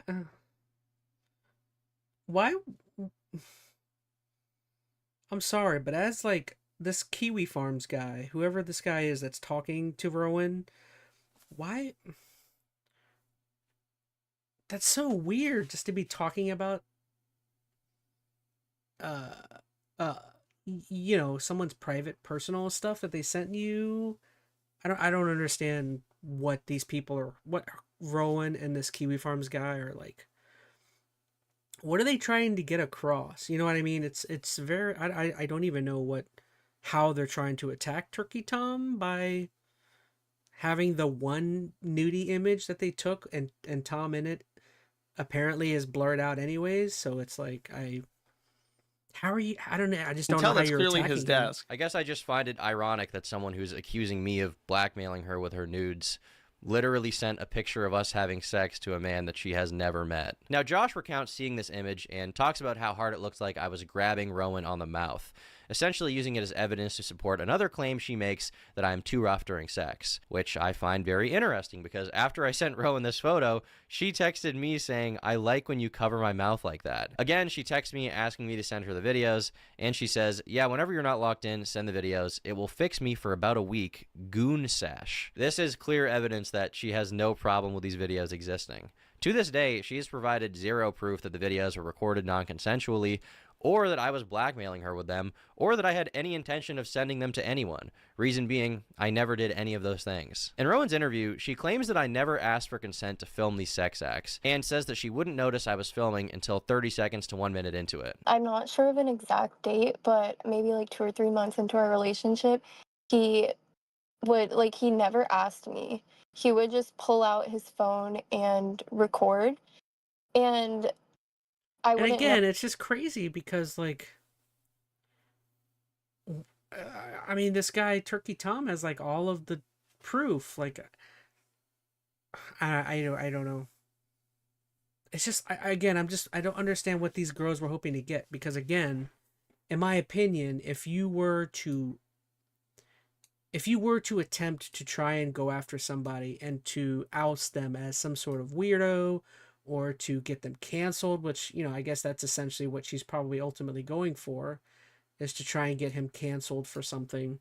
But, like, why would you go to Kiwi Farms to do that? Like, why wouldn't you put that on your big social media, like on some big social media site? I just, I mean, the only thing that can make sense is she's still wanting to embarrass him, but she doesn't want to get in trouble. So she knows if she goes and puts this stuff on Twitter or Instagram, that would be huge. She would gain far more attention and criticism on those sites, which would mean she would far more be likely to possibly get arrested or possibly get sued because of that. But she knows that Kiwi Farms is such a low-key, small site that, like, probably there's nobody's watching Kiwi Farms in terms of, like, policing or nothing. You know what I mean? So she's wanting to, like, embarrass him, but she doesn't want to get in trouble. So she's like, let me show whatever I have of him and go after him on this. Like, again, like, who the heck is watching and listening to Kiwi Farms? I mean, apparently somebody is, because on the right, you see there's a big chat here. There's a big chat right here of a bunch of people. So somebody, I guess, is watching this. I didn't realize there was an audience for Kiwi Farms. I didn't even think the website still worked. Yeah, why would you lie when the other party has the messages? Probably because kiwi farms are more volatile, says Veronica. Oh no, that's a great point as well. I mean, I hate to say it, maybe she just wants. You're right. I mean, again, this is me and this is my opinion, but maybe the audience for kiwi farms, like Veronica Rose is saying, is far more volatile and vengeful, and maybe she's just like, maybe she wants somebody to like dox him or like flat out attack him or something, and she's just like, I'm gonna go here because I think the people over here are crazier than they would be on like Instagram or Twitter. But Twitter would have been better, said Veronica Rose. Yeah, I don't know. So maybe 30 seconds in a minute or a minute into it. Now, I obviously can't and would never show these videos to anyone, but in them, it's undeniable that she is staring directly into the camera from the moment the video starts. She never once questions why I'm filming or what I'm doing, because the reality is that every single time we recorded, I had explicit permission. Ask yourself, how could she possibly have never consented to filming when she's literally holding my phone next to her face as she sucks my dick? In the interview, she says that what really concerns her is that I wouldn't send her any of the sexual videos we took. I had asked him multiple times if he could please send me the videos, so like he's not the only one who has videos of me naked, and he either ignored the question or was just like, no. As I said Well, earlier, that's another weird thing is she's like going after this guy and wanting him. She's essentially ousting the fact that he has illicit and bad videos and pictures of her. But like, it doesn't sound as though Turkey Tom has ever threatened to put this stuff out there. So like, if he's got bad stuff, why not just leave him alone and just hope that he's nice and keeps it all to himself? You know what I mean? Like, what's the problem? Like she is the one that's kind of telling everyone that there's a bunch of bad videos of pictures of her in this guy's phone. Like, if she would just be quiet and ask him nicely, hey, please, whatever you do, don't put any of these pictures or videos out. And it sounds as though he's like okay with that. He's like, yeah, I understand. I'm not, I would never put this stuff out there. What's the problem then? Why are you going after him for having this stuff then? I was paranoid to send these videos to anyone, even her, for fear of them leaking. Weirdly, in messages at the time, she seems to actually get it, saying, I want to see them videos, goon time, before following up by saying that she actually understands why I'm scared to send them to her. Now we're going to fast forward to October 17th in our text, and Rowan says, do you ever go back and watch our videos? And I reply, yes, I do sometimes, actually. Rowan responds that she's thinking about that right now, and then says, quote, need that big white cock. It's also kind of strange to me that at the time she referred to them as our videos, but in the present, she's claiming she doesn't even want them to exist. On November 6th, Rowan asked me why I never ask her for nudes. I say I have a bunch of videos. That's so weird. So she's like actively, she sounds like a scorned, like, fan turned girlfriend, if that makes any sense. Like, she sounds as though she's coming off, oh no, I guess it's just like a crazy girlfriend. I don't know. It sounds as though this guy may have done the right thing by by breaking things off. I don't know. Videos already, and that's why. She does not express that she has a problem with me having the videos. She doesn't complain about it. She doesn't say they were taken without her consent. In fact, throughout the entire relationship, she was sending me nude photos of herself unsolicited every single month. Why would you send nude photos of yourself to someone you think could use them against you? Rowan personally posted dozens of screenshots of our texts, and not a single one shows her bringing up any of the videos being non-consensual. Another interesting fact is that during our breakup, she texted me a pros and cons list, which she apparently had written about me on January 4th of 2026. And in the cons section, she complains about a lot of things, but she doesn't mention non-consensual videos whatsoever. With that out of the way, we can move on to Rowan's claim that I was sexually abusive towards her. In that same pros and cons list, Rowan wrote, says he likes hurting me during sex and making me bleed. This also reflects her public claims about me, but the great irony is that I never even said this. She did. On September 14th, 2025, Rowan sent me a text saying, quote, I'm such a freak. I like when it hurts and bleeds after. Something Wong. In one of her public-facing posts about me, she posts an interaction which reads as follows. She says, quote, like, we don't need to do it 3 times in one day, or do it so hard I hurt and bleed. And I said, well, if you don't want to have as much sex, we don't gotta. We can do other things. And she says, okay, I like doing other things too. The way this screenshot is cropped, it comes across like I'm some, like, just like super callous freak. Yeah, it's so funny coming off of the last story with Lakari. Like, it feels as though, it seems as though his ex is like the gooner. You know, she's like a crazy gooner in a way. I don't know. I'll be honest, I've never seen someone kind of act the way she's acting. It's very odd. Something what, says Veronica Rose. Something Wong. She's making like some sort of Asian joke or something. I don't know. Who's brutally jackhammering her vagina like Steve mining diamonds. But in the full uncropped screenshot, her immediate response to me after that is, I'm a freak, I say this, and as soon as I see you, I'm going to be freaky again. I can't resist. In the interview, she elaborates on this even more, specifically claiming that she would bleed almost every time we had sex. Okay, and you would bleed the Yes. same? And you didn't stop? Vengeful Gooner, says Veronica Rose. Yeah, that's exactly what she comes off as. It's very odd. It's almost like she's coming after him because he's not as much of a gooner as she is, maybe. Because in the text, it almost seems as though she's like wanting him to kind of like, I don't know, go along with the weird gooning stuff. I don't know. Yeah, I would bleed almost every time. This is just blatantly untrue as well, and it's easy to see by going through our text messages. On August 17th of 2025, the day after my birthday, Rowan and I were planning to go to Mass, and she wanted to have sex with me. So she texted me saying, Tom, I started my period. I was driving, so I couldn't say much, but I replied by saying, that sucks, I'm 40 minutes away. She follows up by asking me if I mind getting my sword bloody, and I say I'll be okay. So if it wasn't already clear, she's asking me if I'm okay with getting blood on my dick.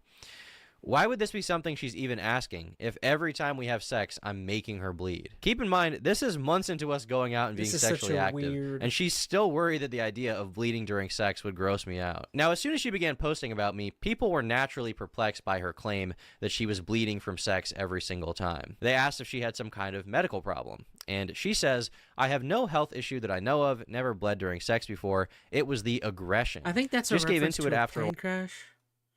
The name of the pilots? What the heck, says Odin? This woman is disgusting. Yeah, she's definitely like, she's got a,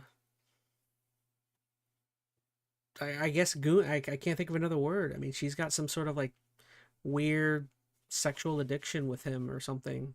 While and told him I liked it, but I bled after almost every single time. I feel like I think most of she's this a bigger statement gooner has than already Lakari been was. dispelled, but even the smallest detail of no medical condition that I know of is also false. On September 24th of 2025, Rowan texted me saying that she's going to switch from her current birth control, Nexplanon, to the pill because she has month-long periods that cause her to bleed. So, regardless of sex, Rowan admittedly bleeds for an entire month at a time. One of Rowan's main criticisms is that I'm too rough. In fact, she describes our sexual interactions as intense, violent aggression every single time. I genuinely did think that he would maybe change and stop being so aggressive, because he told me before that he would like kind of chill out, but he never did chill out, and it kept being the same very intense, violent aggression every single time. She also alleges that I hit, choked, and beat her without asking, essentially painting me as an abusive partner. Unfortunately, I did still stay with him, and I know a lot of people seem to have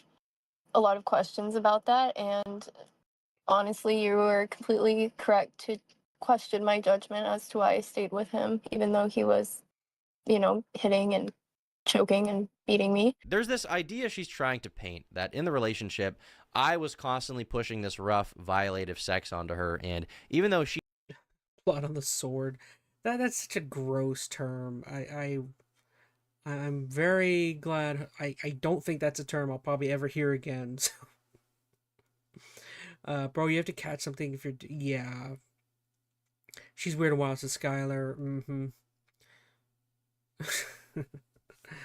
I'm kind of like in shock by how kind of crazy this girl is. He didn't like it and was being abused. She stayed with me. I've seen some people question her saying things like, well, if you hated it, why didn't you just leave? But realistically, sometimes people do stay with abusive partners, and I don't want to invalidate their stories through my response. The real reason that she didn't leave is because she loved having sex with me, and throughout our entire relationship was constantly begging me to validate her fantasies. In this first screenshot here, she expresses that she is a real freak and says that she wants me to kidnap her, even saying, I want to be tied up, taken to the woods, and pounded, so maybe there's something wrong with me. I respond by saying that we should not have sex in the woods, and she says, you nervous? Right here in this next one, Rowan says, I yearn to be manhandled and led across a dark room. That's why I like you. I reply saying, you are like a dungeon person, and she says, you are big like a caveman and I feel small next to you. In fact, anytime I wanted to have more loving, slow, I guess sensual intercourse with Rowan in the bedroom, she actually had a problem with that. I remember one specific instance where I was being more slow and sensual, and I remember her whispering in my ear saying, I want you to pound me. And that's probably why on June 5th, 2025, she texted me saying, I need to get face fucked for an hour. And I replied by saying, damn, exams suck. On June 7th, she texted me and says, I'm excited to get fucked borderline domestic violently. At one point in the interview, she states that one time I was angry at my ex-girlfriend, and that the next time we had sex, I was particularly aggressive. This is a very strange thing to accuse me of, given that I'm kind of like, I hate to say it, I'm almost uncomfortable, like, with some of this stuff. I feel like a lot of this is very private and personal stuff, and don't get me wrong, I mean, I guess for Turkey Tom, it's, like, super necessary for him to, like, I could imagine, from his viewpoint that I probably wouldn't want any of this stuff out there. But the fact that she's coming at him so hard, it's like, I guess I have no choice but to really kind of air some of this stuff out to dry. I like, don't get me wrong, like, if it was me, I'd be like, dude, I don't want anyone seeing any of these messages, but crazy. Unless it's Guts Swartz as Veronica. I mean, at least the guy knows he's attractive, but God, this woman is insane, says Odin. Yeah, I don't know. I think this story is a little bit more, I don't know, it's a little bit too much for me, just in terms of, like, just how how personal it is for both of these two.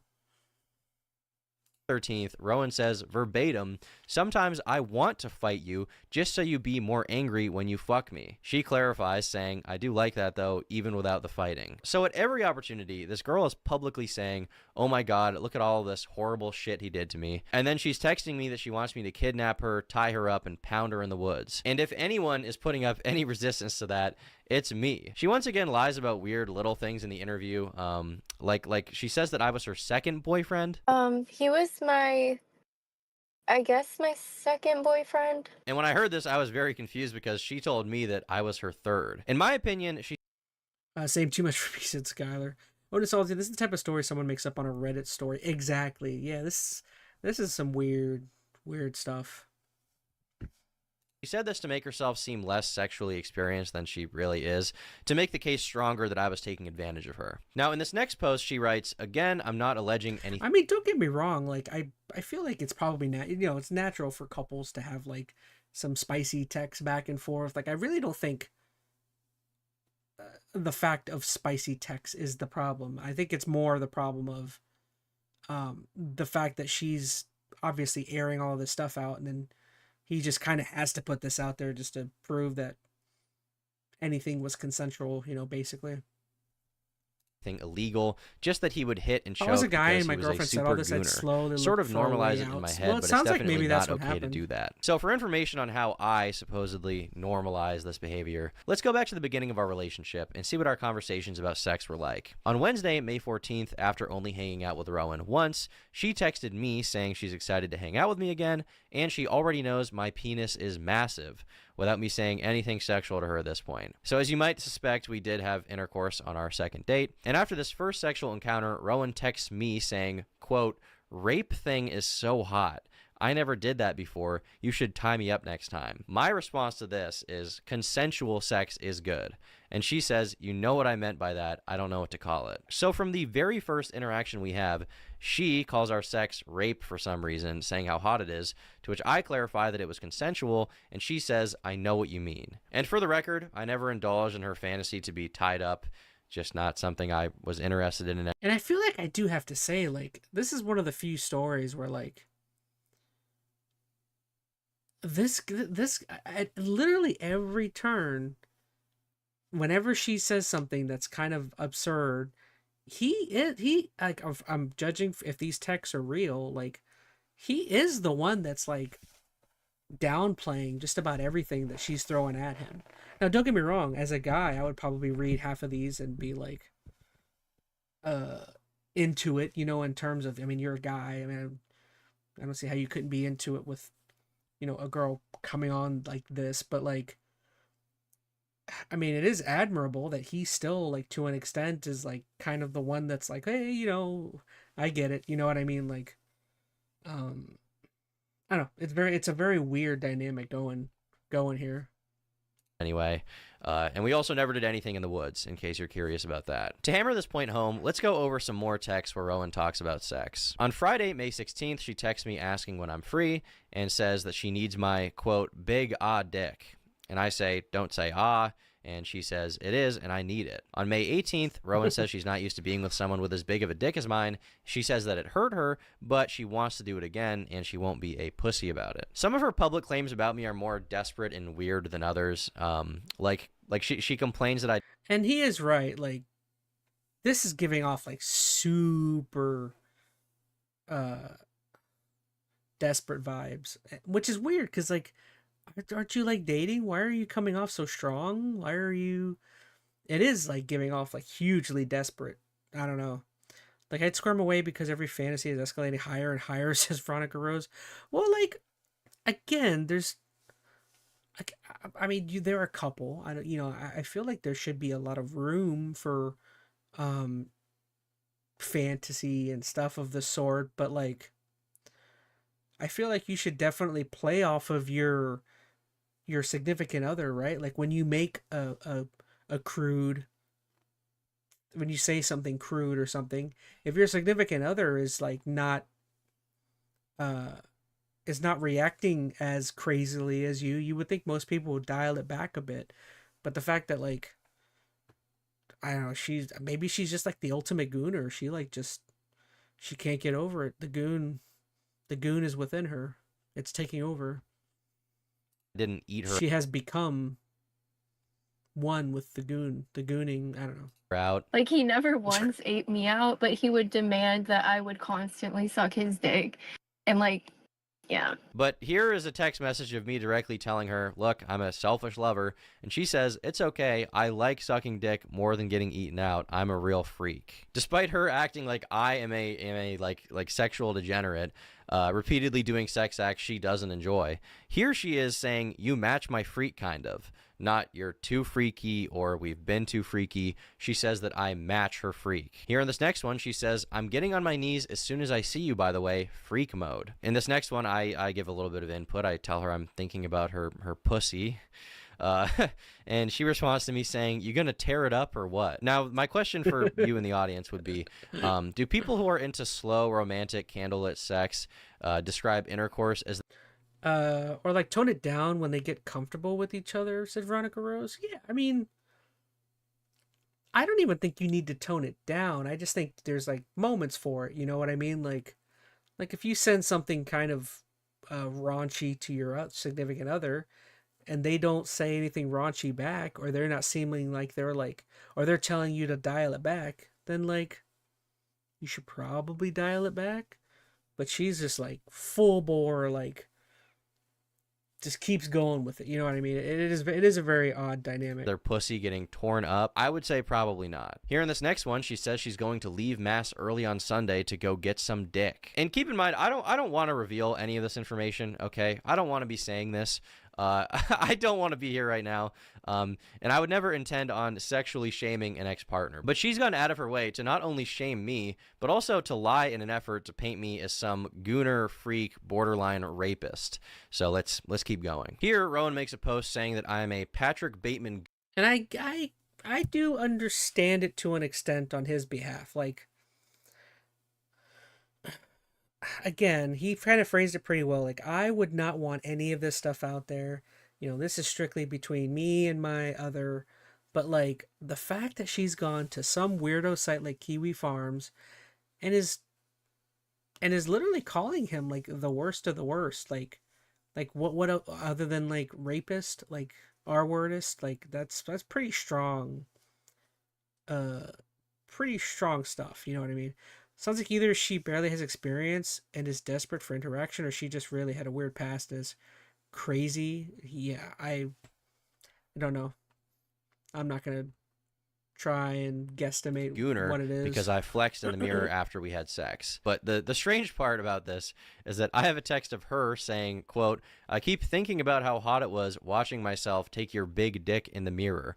Gooner as fuck, sorry. Reading through what she says about me publicly, it's like every accusation she makes towards me is actually some kind of confession to her own behavior. On June 25th, she texts me wondering if she can give me head after getting her wisdom teeth taken out. She obviously wouldn't be able to do that because it causes your face to swell up like a blimp. And she responds with, no, I gotta do it as much as possible before. Here, Rowan's asking me, am I the tightest, most perfect girl you ever fucked? On July 2nd, she says, I miss that big dick so much, I'm under spells. On July 5th, I bring up us wearing condoms, and Rowan says, ew, no, and then tells me that she wants me to cream pie her and that she's a real freak. After I say happy birthday, sweetie, for her 21st, she says that all she wants for her birthday is my big white cock. In this next one, she texts me saying, I miss feeling like I'm going to break in half, not gonna lie. In this next one, she says, I like when you make me choke on it and call me a good girl. On July 23rd, she says, can I come over and suck on it Friday night? Which I don't accept. I tell her that I'm busy. She then says, I have the big white cock addiction. Interestingly enough, in this next one, she's asking me if I can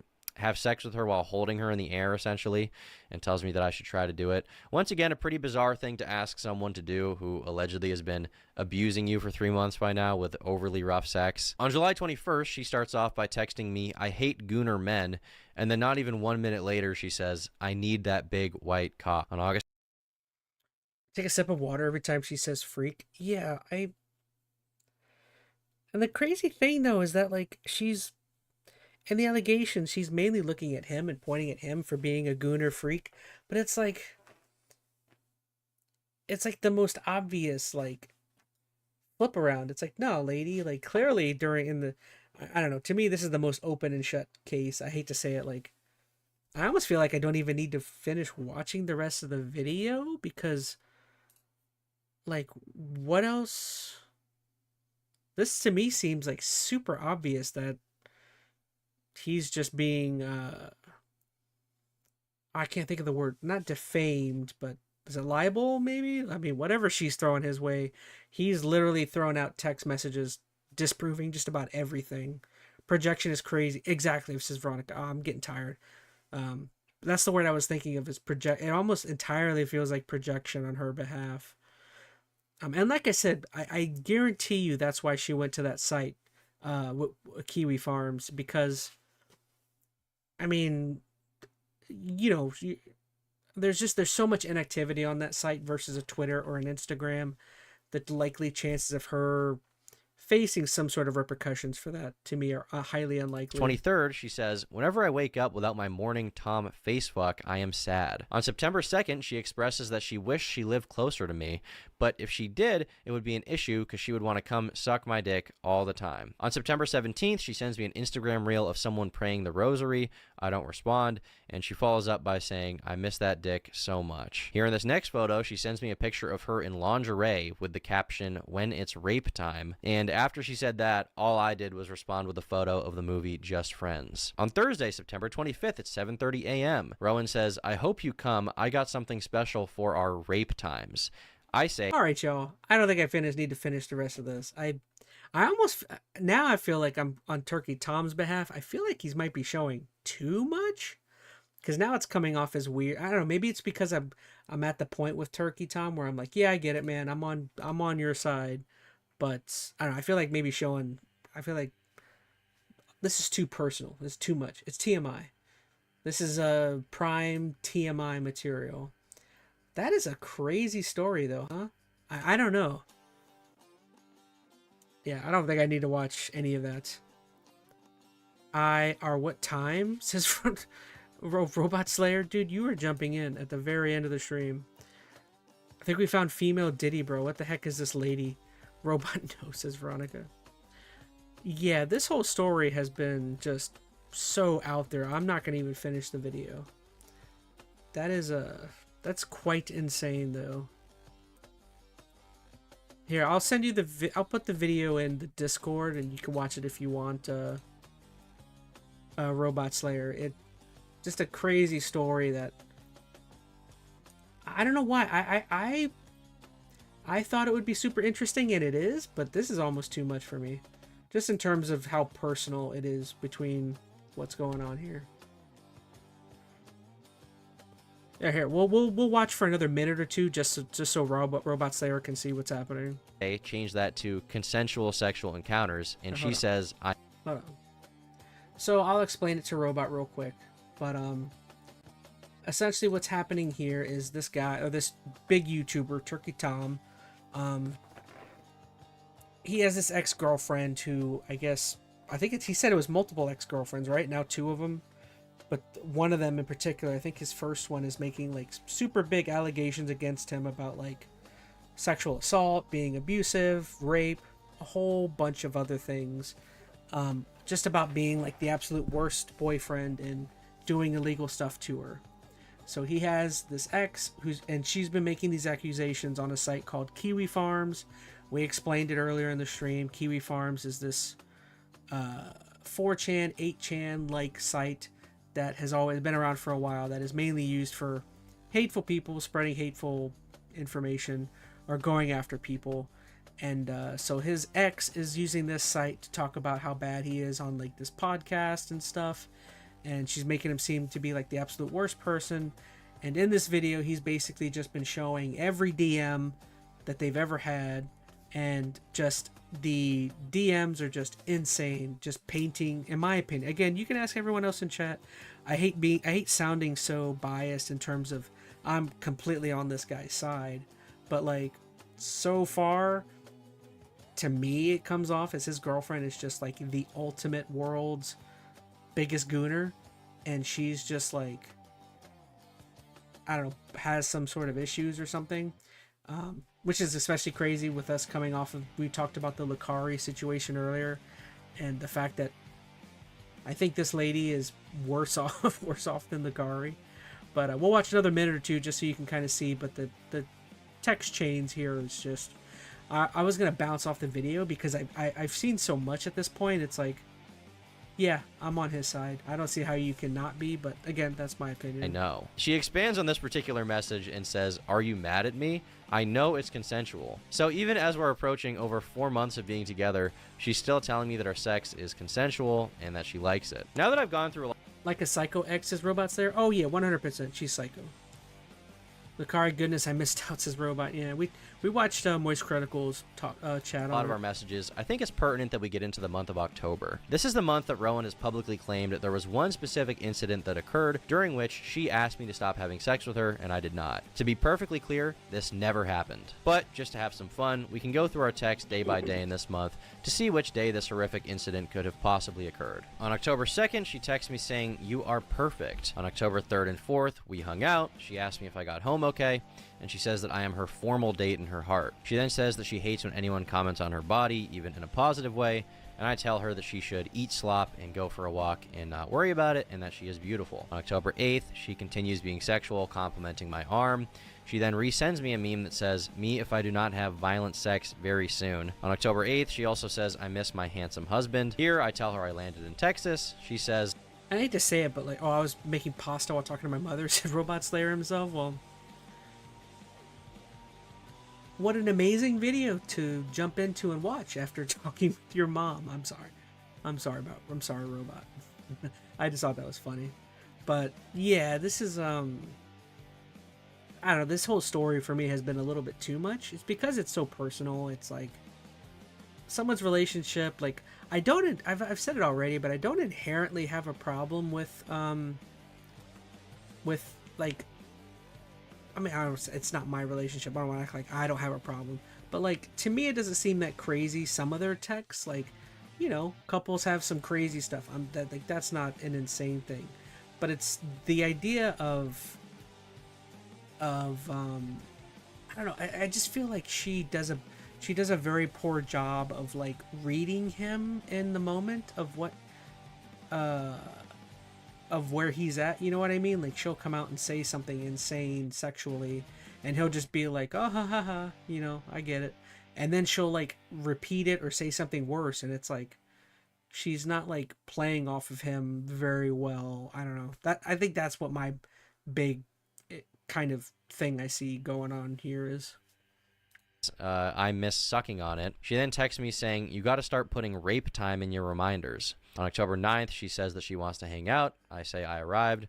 On October 10th, she says, let me know when you get back safe. I always have such a fun time with you. On October 14th, she says she wishes she was waking up to me in the morning. And she then expresses sadness that I'm not moving closer to the city where she's from to live near her. She then states that her life has improved since meeting me because previously she was partying and going out, and now she spends time with me. On October 15th, she says, I started my period. I wish I could come suck on it. And that evening, she says, I would kill myself if I had to talk to any other man but you. I say, that's true. I'm a nice guy. And she says, yeah, I'm the bad guy. On October 17th, we've already read this, but this is once again where she says, do you ever go back and watch our videos? And I say, yeah, I do sometimes actually. And she responds to me that she's thinking about that right now and says, quote, need that big white cock. In the mirror, you deadass look like the Hulk compared to me. Now, one thing to note here is that at no point does she express that the videos were taken without her consent. Once again, I just want to have that hammered down here. On October 19th, she texts me saying she needs my milk right now. She then says, I miss my perfect jacked boyfriend, and that night she sends me nudes. At 10 p.m., she sends me a photo of a guy with a clock in his hand and says, I need that dick. On October 21st, I sent her a bicep photo.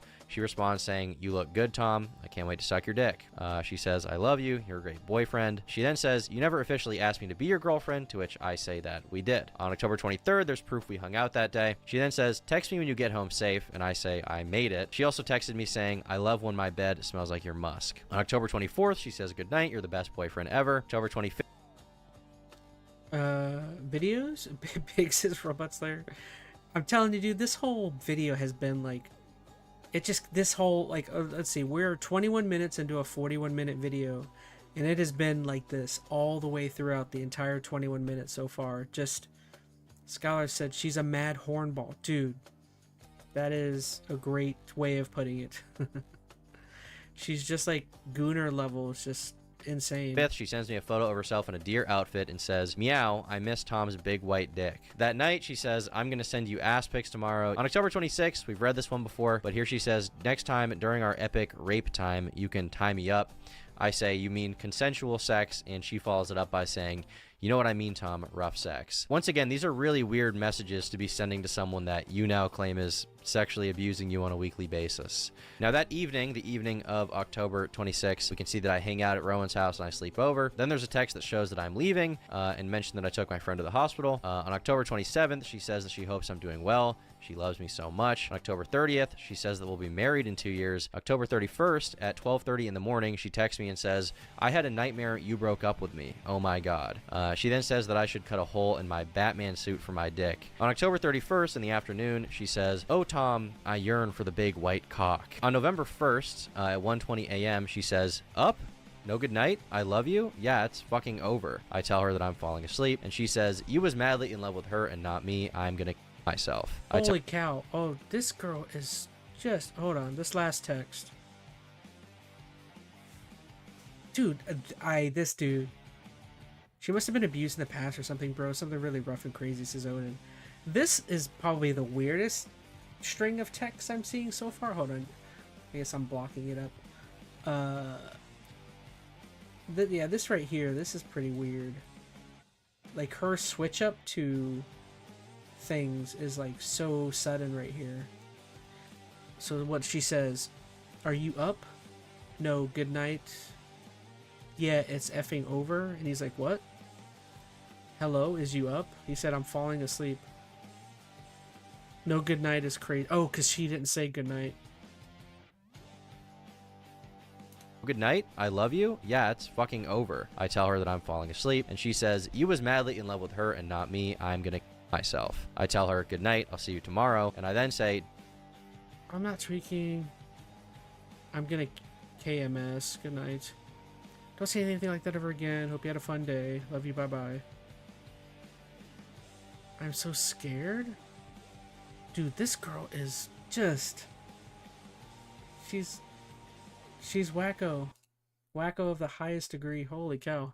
do not say anything like that ever again. Now, for a little more context on this specific message and what she's talking about here, during our entire relationship, she was extremely insecure about the fact that before I was with her, I had lived with a girl, and she wanted me to basically show more commitment in the relationship than I was willing to show, as far as like moving physically closer to her. And at a few points, she suggested that we move in together, and I said, you know, it's just too soon. We're not really ready for that. I don't think that makes sense after dating for just a few months to move in together. So that's the I hate to agree with him again, but like I would be because I think up to this point he said they've been dating for 4 months. Dude, 4 months is entirely too fast to move in with somebody. I'm sorry. That's just my next date. If you're out there, 4 months is entirely too early. I mean, what would you guys say would be an okay time frame? I mean, I would say a year, right? She's swinging faster than a pendulum, says Veronica Rose.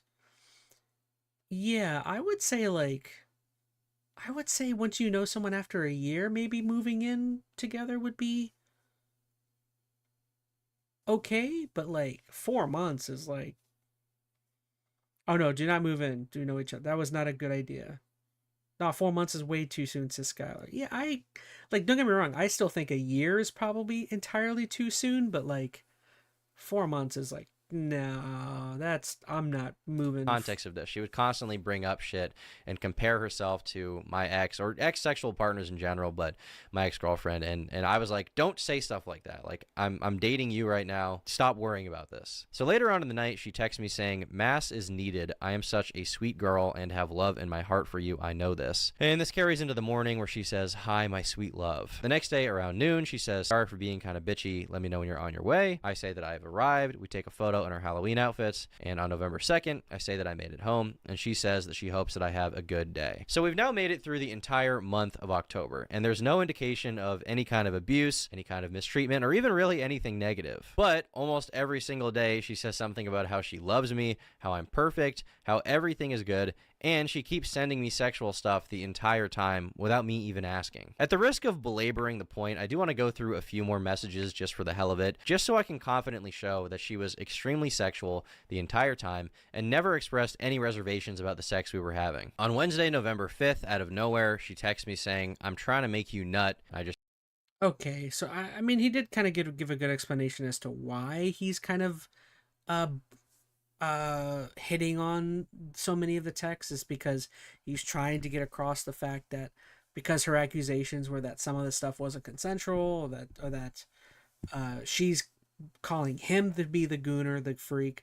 But like, I guess it is worth it for him to show so much text, because he's trying to get across that no, she's the one who is the freaky deaky gooner. I mean,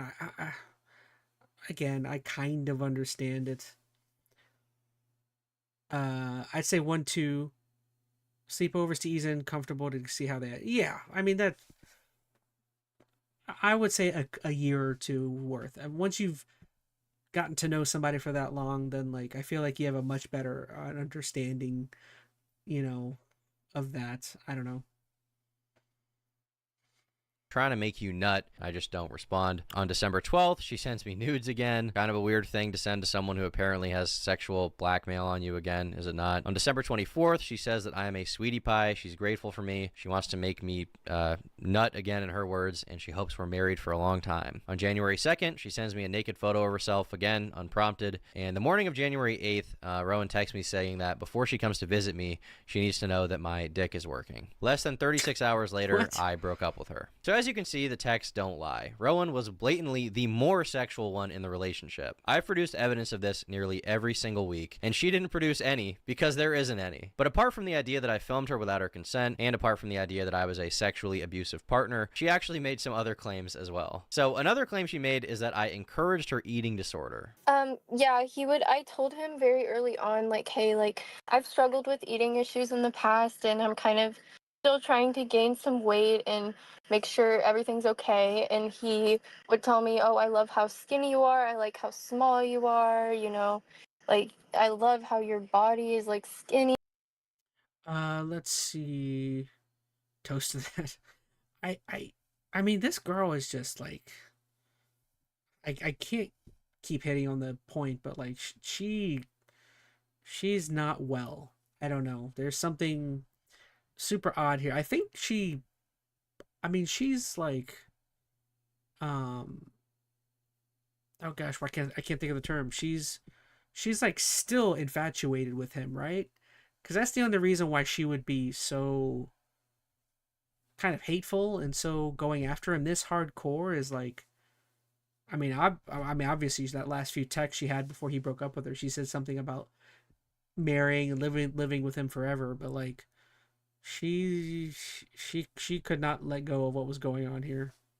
A nut job, says Veronica. Yeah, that's essentially, she's a connoisseur of dinglings, says Godin. Yeah, that's a pretty good line. And like just say all this stuff that was incredibly hard to hear. This is also a pretty serious claim, and if true, would undoubtedly make me a pretty fucked up guy, but it's just not true. Here, I directly discourage her eating disorder, even giving her advice on gaining weight, and I say starving yourself is very bad for you. In this next screenshot, she says she used to be thick, but she self-nuked. I say you look the same more or less. I guess you lost some weight, but I think both are attractive. In this next one, she says that she feels skinny fat. I say I don't agree, and I say that working out is good. In this next one, she sends me an image that says nothing tastes as good as skinny feels, and I say that's a sickening image. Now, for those who don't know, this is like it's like a pro-anorexia slogan, I guess you would call it. Here in this next screenshot, she asked me if I'd still like her if she gained weight, and I say yes. Here in this next one, and even here, he's providing evidence as to like her criticism of him, talking about her eating habits and all that stuff, and he's showing messages of him being like the good boyfriend, saying, no, I love you the way you are, or you look just as good here as you do. You know what I mean? He's doing like the good guy stuff, the typical good boyfriend thing. It's so weird why she would go after him for this. She's crazy. Like I don't know. It's so weird to see someone as crazy as this. Bro is the opposite of the kind of guy she's describing him as, says Odin. So far, I mean, I tell her explicitly she should eat more food and drink protein shakes to gain weight, and I also tell her that gaining weight would be healthy for her, as well as saying, I just want you to be healthy. Here in this next one, I tell her that I find her sexy how she is, but that it could be healthy for her to gain 5 to 10 pounds. So this is now 7 instances of me actively discouraging her eating disorder, despite her lying and saying that I was egging it on. Now, one of the other allegations that Rowan has levied towards me is that I'm into age play. She's not alleging that I did it with her, she's alleging that I did it with another girl named Ellie, who I briefly talked to 2 years ago. Now, there's no proof whatsoever that I did anything close to age play, but I did text her about these allegations, and she clearly states that I've never done age play. An ex-girlfriend of mine named Kai, who I dated for 3 years, also publicly posted on Twitter saying that I never abused her and that we never did anything related to age play. Oh, so he has previous exes who are coming out to defend him. Oh, that's an interesting twist. I did not know that. So he has 1 out of 3 of his exes coming after him, making allegations, and 2 out of 3 of them are on record as saying, no, he was good. He was a good boyfriend. That's the total counter up to 5 people: Rowan, Katie, Ellie, Kai, and another random girl I banged a year ago named Maddie, who for some reason came out in the midst of all of this to post pictures of herself in my house. And all of these people say that I never was into this fetish with them. The closest thing I've ever engaged in when it comes to age play is that sometimes girls do call me daddy during sex. It's a little embarrassing given that I am me. I accept that it's something people are going to see as a little bit strange. All I can really do at this point is accept that it's something that I've done. And I think that Rowan should accept it about herself too, given that she also called me daddy during sex and over text repeatedly. In the same vein as this accusation, Rowan stated, "One more thing to add I thought was odd. Never really expressed any interest in Hello Kitty or that type of e-girl stuff, but I had like one Hello Kitty figure in my car. As a gift, Tom bought me Hello Kitty pajamas and a bunch of Hello Kitty stuff." So Rowan essentially wants you to believe that I'm pushing Hello Kitty onto her as if I have some kind of weird fascination with it. But the truth is that I am a 23-year-old man and I don't give a fuck about Hello Kitty, okay? The only reason I bought her anything Hello Kitty themed at all, which was once, by the way, was because she frequently expressed interest in it. Here she is sending me a photo with a Hello Kitty figurine next to her printer. Here she is sending me a photo with a hand-drawn and colored Hello Kitty image on her wall. Yeah, she made these herself. Here, in regards to her decorating my room, she says, "No Hello Kitty?" with a frowny face, and I say, "Correct." And something interesting about these texts is that she shows that she has a yeah, it's bad, says Odin. Don't look it up, says Robot. Oh, look up, what was it, age play? I'm not going to look it up. I can imagine, well, he's already explaining it with the Hello Kitty stuff. It's so harmless, says Veronica. Yeah, all of this is just so, like, there's nothing here that seems like a problem other than what she's making anything out to be. Okay, if she's using the word daddy, she's definitely someone who watches too much spicy content. That looks textbook cheesy corn dialogue, says Odin. Exactly. Well, we've been saying it this whole time. She's the horn dog. She's the gooner in this entire thing. Poster of the movie Lolita on her wall. I wonder what the movie Lolita could possibly be about. This film is about a middle-aged professor who is sexually attracted to adolescent girls he calls nymphettes. He rents a room in the house of a young widow to get closer to her 14-year-old daughter, Dolores Hayes Lowe, whom he calls Lolita. Obsessed with the girl, he eventually gains control over her after he takes her cross-country with him. Rowan even says that I should watch this movie, to which I reply that I... And also, don't ask why I know, because I watch too much politics, but Jeffrey Epstein, you know what his airplane, he called it? His sex trafficking airplane that he used? It was called the Lolita Express. So, there you go. There's a factoid if you don't watch politics. Yeah, essentially, Jeffrey Epstein's plane that he used to traffic or take people to and fro his Epstein Island, he called it the Lolita Express, which, again, he got the word Lolita from this movie, apparently, that has something to do with weird stuff with young girls. I feel like it's a movie adult men aren't supposed to see. In this next screenshot, Rowan asks me, if I start dressing like a weird Hello Kitty e-girl, would you still fuck with me? And I replied, "No, I don't want you to do that. I find it kind of repulsive." Here, Rowan is texting me upset that she has to take down all of the Hello Kitties from her dorm room. And this next one is probably the strangest reference to Hello Kitty out of all of them. Here, she's sending me a video that says, "Get you a man that takes you to the Hello Kitty hotel." And under it, she writes, "Imagine the rape here." And I say, I will not imagine. Now, with some of the more insane projections and lies out of the way, I'd like to get into some strange details that Rowan also decided to lie about for whatever reason she may have. One thing that a lot of people pointed out that's strange is that Rowan had taken a photo of us matching on Tinder before we met in person. Yeah, I took a picture of a match because I could kind of tell there was like something weird about this guy. Like, I didn't know if he was famous or whatever. And also, I did that to other people as well on Tinder. Just like everybody you matched with to like gossip with, like girlfriends. Yeah, like a couple of them. But yeah, he seemed like kind of weird, so I took pictures of our match. She's also stated repeatedly that she's not a very online person multiple times throughout her testimony. But the wild thing about this is, Rowan had sent me a message on my YouTube connected... Hold on, you're not super online, yet you're on Kiwi Farms? What do you mean you're not super online? How the hell do you know about Kiwi Farms? Dude, Kiwi Farms is like the deepest of the deep knowledge of internet weirdom. You know, weird. It's like you know what I mean? That's like me being like, oh yeah, I don't know anything about video games, but like but then, gosh, I can't think of an analogy. That's like me being like, oh, I don't know anything about football, but then I can name off all 32 teams and all the cities they're from. You know what I mean? It's like, well, no, clearly you do know something about football. Oh, and it's all this is I'm online, but I didn't even know about Kiwi until now. Well, now you know. And knowledge is half the fight. Go Joe. But yeah, Kiwi Farms is like, this is like deep web stuff. This is like 4chan levels of like, I've never been to Kiwi Farms, but like, yeah, this is like the deepest of the deep web stuff that, like, you got to be a pro at this stuff to know about that. How do you know about Kiwi Farms? I don't know. She's definitely lying. Good. Keep it that way, says Robot Slayer himself. No, for real. The surface level, because I watch deep dives on obscure internet things, says Veronica Rose.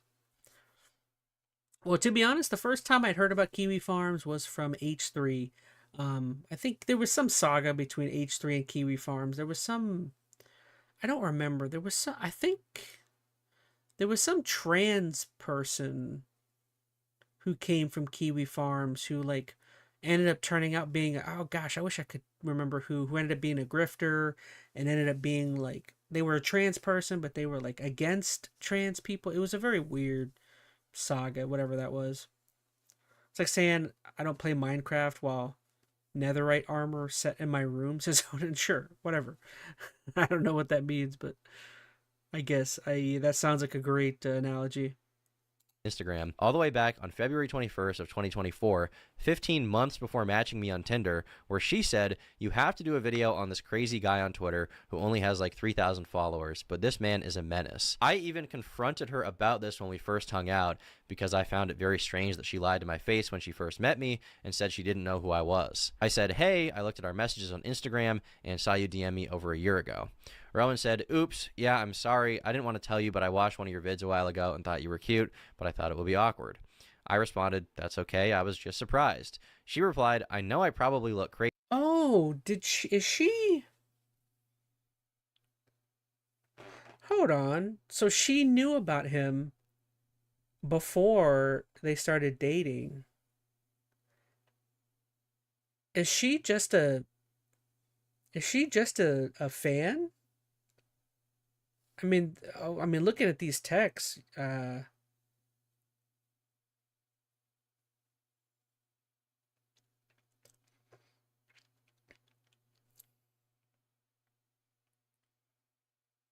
mean that almost makes more sense, is that she's like just a hardcore fan who just like, I don't know. It's so weird. It's all very odd. Crazy. I said, I mean, a little bit. It's okay. I just wish you told me, that's all. She answered, I didn't want to because I thought it would be weird. I'm sorry. Kind of lied about some stuff. I was like a niche internet micro celebrity on Twitter for a little bit too.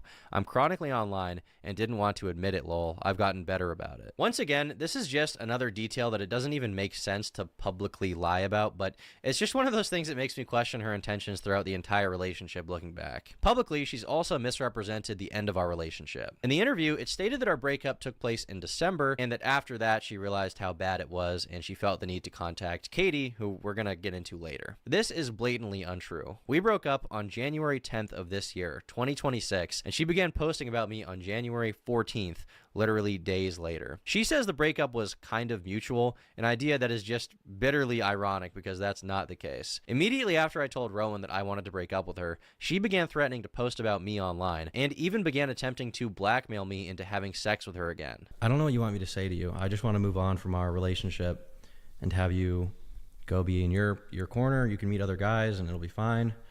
I'll go meet other girls. We'll just we'll break up. No, you won't, because I'm gonna make it hard for you to ever be in a relationship. Why?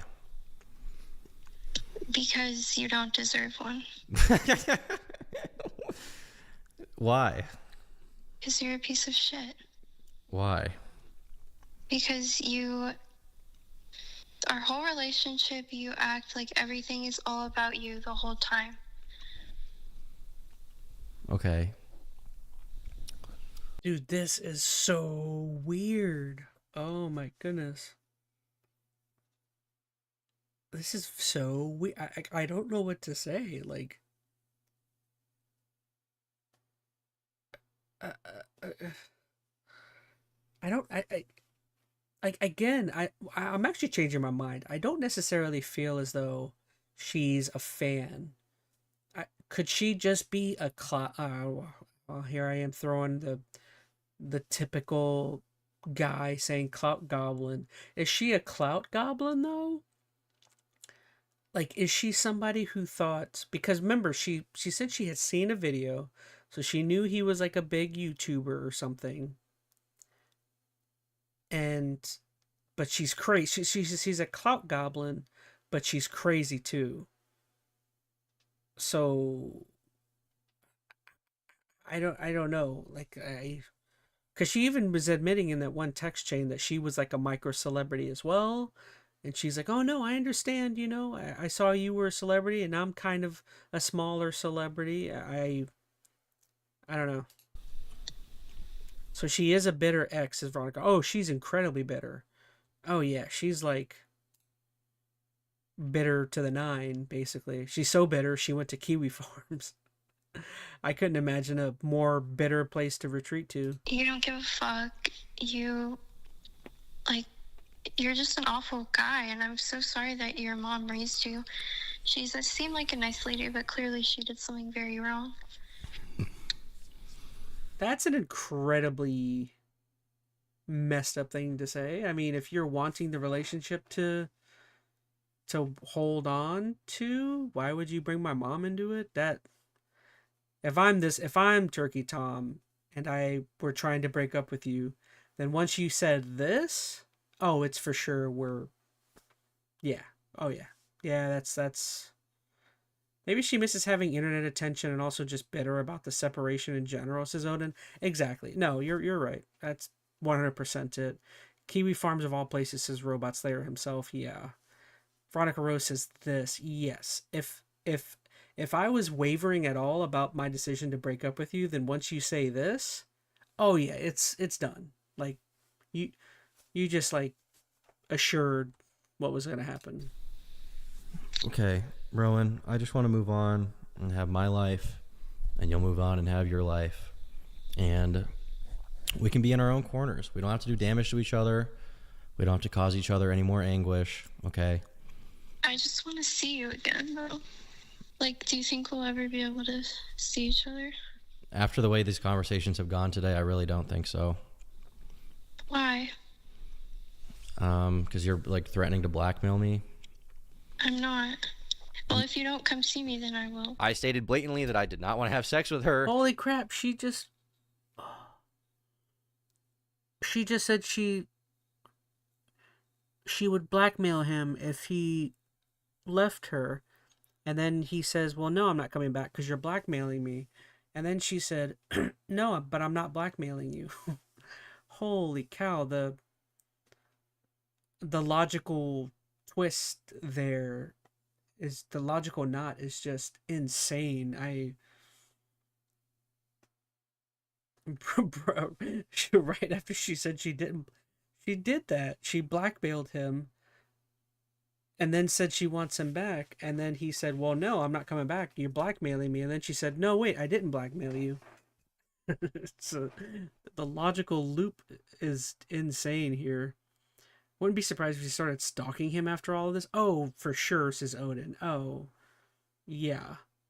I didn't want She's hiding in the walls for sure. Be with her anymore. I just wanted out of the relationship. This is something she was completely unwilling to accept, and that's why after I stopped talking to her, she proceeded to call me over 30 times and texted me 80 times with no response. She is publicly claiming to be a victim of sexual abuse while begging me to fuck her again. Like, you've done all this, like, weird shit. Like, I don't like it. Like, you're so weird. You treat me badly, especially during sex. And, like, over the phone, I just listed everything that he had done wrong, and he was like, well, you can leave me if you want. And I was like, yeah, I think I'm gonna leave you. That's basically what happened. But there was no, like, specific, like, did you guys talk at all between then? She's saying she broke up with him when he has recorded audio of him breaking up with her and then her being butthurt about the breakup. Dude, this girl is... where do you, I hate to say it, where do you find someone like this? This is like next level. Like she is just she's unwell, very unwell. Between breaking up and then? Tom and I? Yeah. I don't believe so, because I blocked him. Even this detail is also so insane. While it is true that once she started to lose her mind, I did stop talking to her, she continued speaking at me, alternating between begging me to forgive her for breaking up with her, saying she wanted to have sex with me again, and sending me psychotic text messages filled with lies that she came up with once I dumped her. Now, with Rowan dealt with, the next person I'd like to address is Clorox Katie. Katie's a girl I had a brief sexual relationship with 2 years ago, and she began posting about me on the same day as Rowan. Now, back when we were hanging out, she flew all the way from California to Maine to hang out with me twice. In the interview, she describes her time with me as the worst experience of her life. And then you fly back, and how did that go? How long did you stay? Horrible. That was the worst experience of my life, I think. And she also took to the forum to make some posts about me. Yeah. Okay, so I see what's happening here. Oh, so this is very weird. Oh, Amber Heard levels of crazy man, says Odin. I wish I could say, but girls like this pop out of nowhere, says Robot Slayer himself. Oh, 100%. Oh, I mean, don't get me wrong. I can see how, like, I think I mentioned it earlier, like her level of crazy, I can see how you could be drawn to it at first. But, like, obviously, as a guy, like, that would be, like, super, like, oh, cool. But, like, immediately I could see how you could be like, oh, oops, you know, that was a momentary, like, I'm just saying I can see how you could be drawn in and then immediately be like, oh gosh, I made a mistake, haven't I? Now, this came from trauma or something, says Odin is salty. I wouldn't say trauma. I would say, like, isn't she giving off, like, first boyfriend vibes? When they start getting comfortable, crap bites the fan. Like, to me, it's coming off of as, like, first boyfriend. You know what I mean? Like first boyfriend, but also, like, she the first guy she met happens to be a YouTube celebrity, kind of, and she's, I don't know, just very oddly attached in a way, and it's also uncomfortable. I don't know. Tom is extremely harsh during sex. I've been down the kink roads in my life, and how he acts is actually just evil and almost I remember sadistic. what I was going. As in my head, I was thinking, it's so weird. What I think is happening is, so what are the chances that Kiwi Farms, this weird offshoot website in the first boyfriend and unresolved issues, says Robot Slayer. So a mix of both. Yeah. What are the chances that this deep web website, Kiwi Farms, what are the chances it's able to get these two girls onto its website to do interviews, to have them go after Turkey Tom, and it gets them both on there for an interview at a similar time frame? Did Kiwi Farms set this whole thing up just to create drama, and it probably pay these two girls to come on and do an interview? You know what I mean? Like, because I was telling you guys earlier, it doesn't make sense, the logic in her ways of attacking him. Like, none of it makes any sense as to how it benefits these girls. I mean, the only benefit I could see is, did Kiwi Farms just say, hey, we'll pay you $500 if you come up and talk crap about this guy? You know what I mean? Like, and that this might also make sense why this other girl was saying, yeah, I don't know anything about the internet. I'm not, or the main girl, Rowan, she was saying she's not, like, internet savvy. Maybe she's not internet savvy and was being honest, and Kiwi Farms just threw her a bunch of money and was like, hey, come onto our site, we'll give you $1,000 or $500 to talk crap about this guy. You know what I mean? Like, I don't know. It just seems weird that you would go onto Kiwi Farms to spew this stuff. I don't know why. Like, I don't know.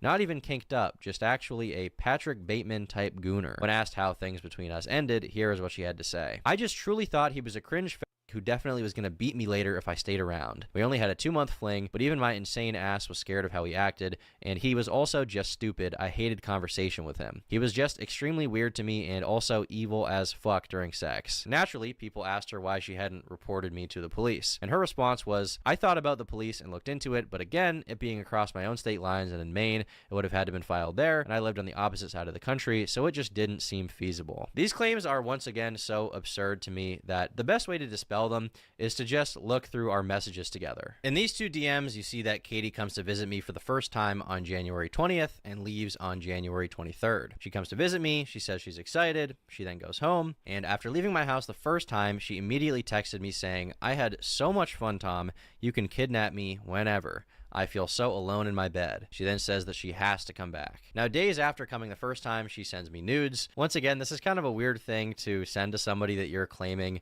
is recording sex with you without your consent. Why would you send this person nudes? She then sends me nudes a second time, says she needs it, says so starved, so deprived, and she says that she misses me so much. I say, let's hang out in March. She says I'm down, but waiting until March will be so hard. On February 1st, Katie says that she misses me. On February 2nd, she slides up on my story and says she is counting down the days until she can see me again. She then says that she needs to see me ASAP, and she misses all the things about me. On February 4th, she says she wishes that she woke up cuddling me. On February 8th, she says she wants to have sex with me again. Once again, this is after the first time we hung out. February 18th, she says she's going to swallow me, and she then sends me naked photos of herself willingly. Keep in mind, once again, she's accusing me of recording sex with her without her consent, and then she keeps sending me naked photos of herself. She even sent me a video, by the way.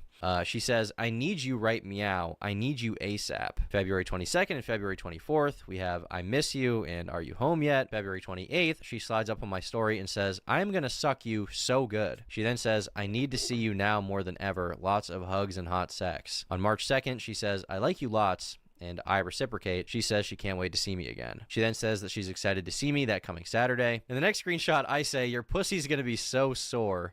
And Katie responds with, good thing we had to wait a while, because then I can take a beating. She then says, I'm ready for you to throw me around. Now, when we were discussing how many days she would want to stay, she says, as long as you want, and that we'll have so much sex and party so hard. And she then once again expresses how excited she is. On March 7th, she sends me a barrage of unsolicited sexual photos, including her with BDSM leather on her butt. I mean, this girl's kind of giving. I hate to say it, I feel like this one's a little different than the Rowan girl. I at least feel like maybe it's because this girl, I feel like he's a little bit more reciprocal with like some of her weird stuff. But obviously, like the weird stuff she was saying on Kiwi Farms is still crazy. I don't know.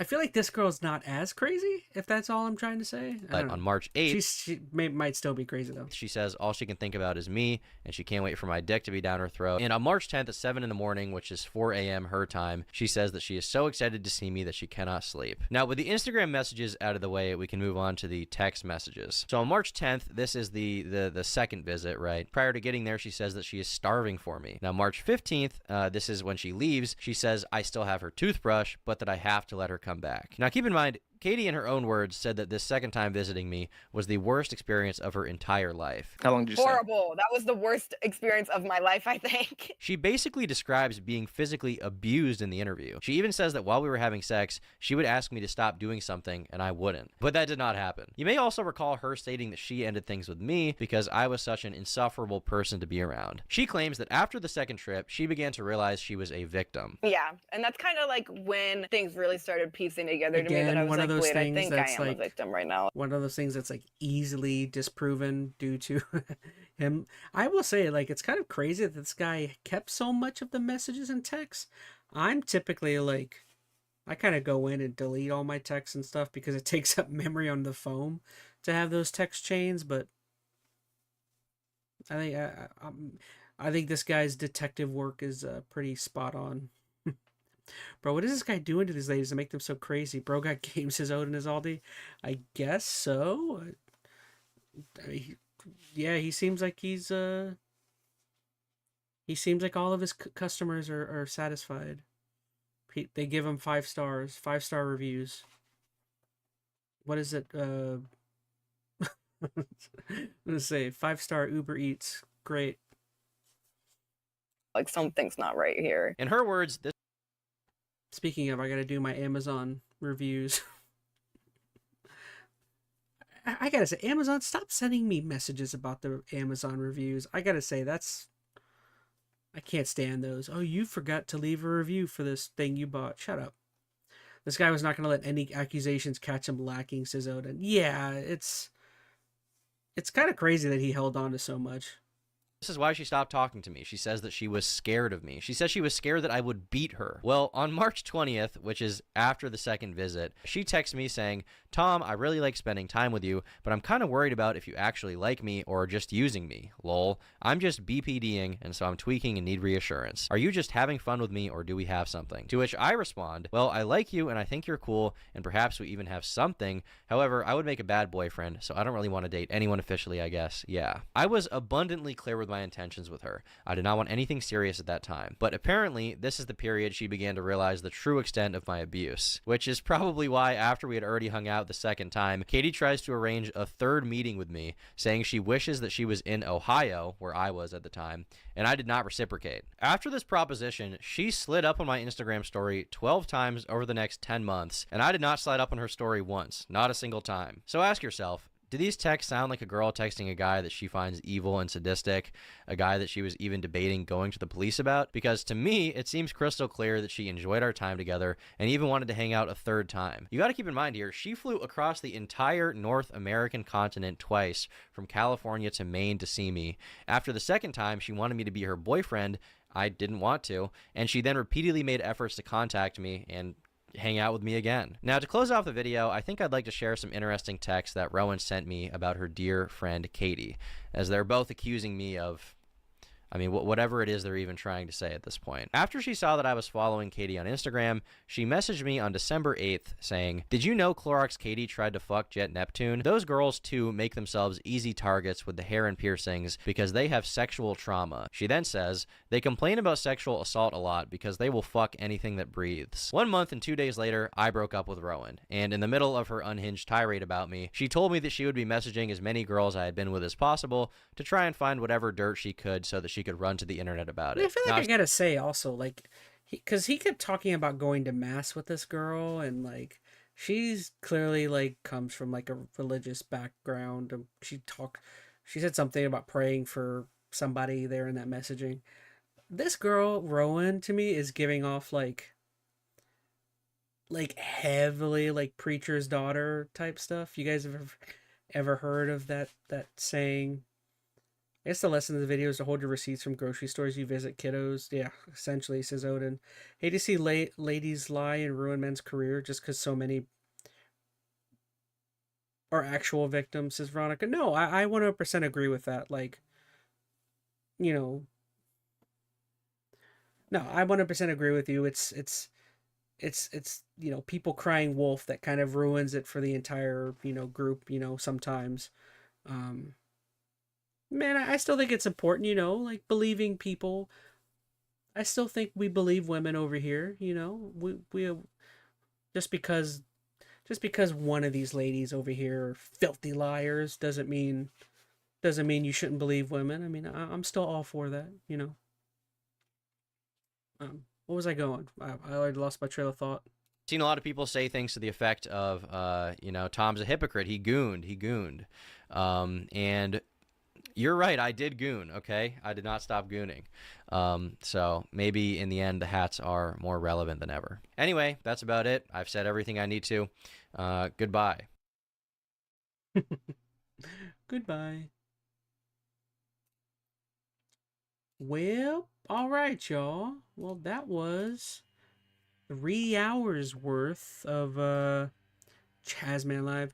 Yeah, for sure. But bad apples don't deserve those apples to be thrown back at him, says Veronica. No, yeah, I agree with that. That's what I was saying.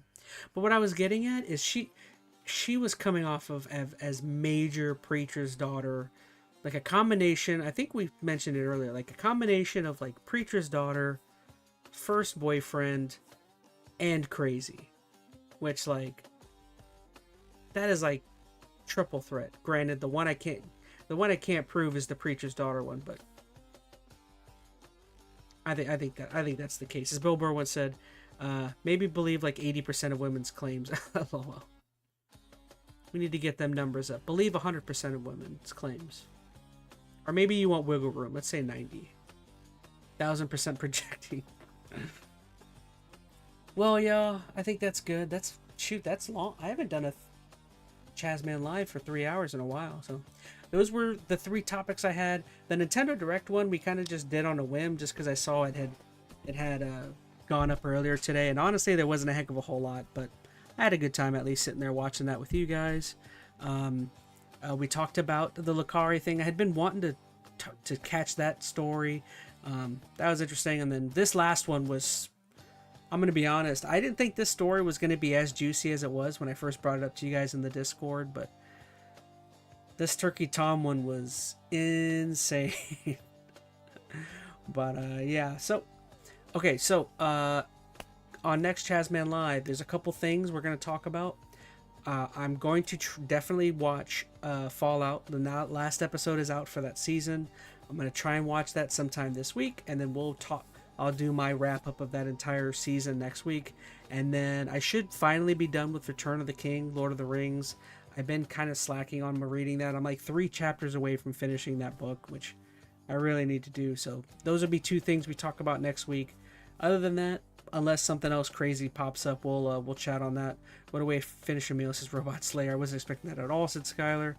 I had brought it up to you guys, and I knew that it was going to be crazy. That was far crazier than even I was anticipating.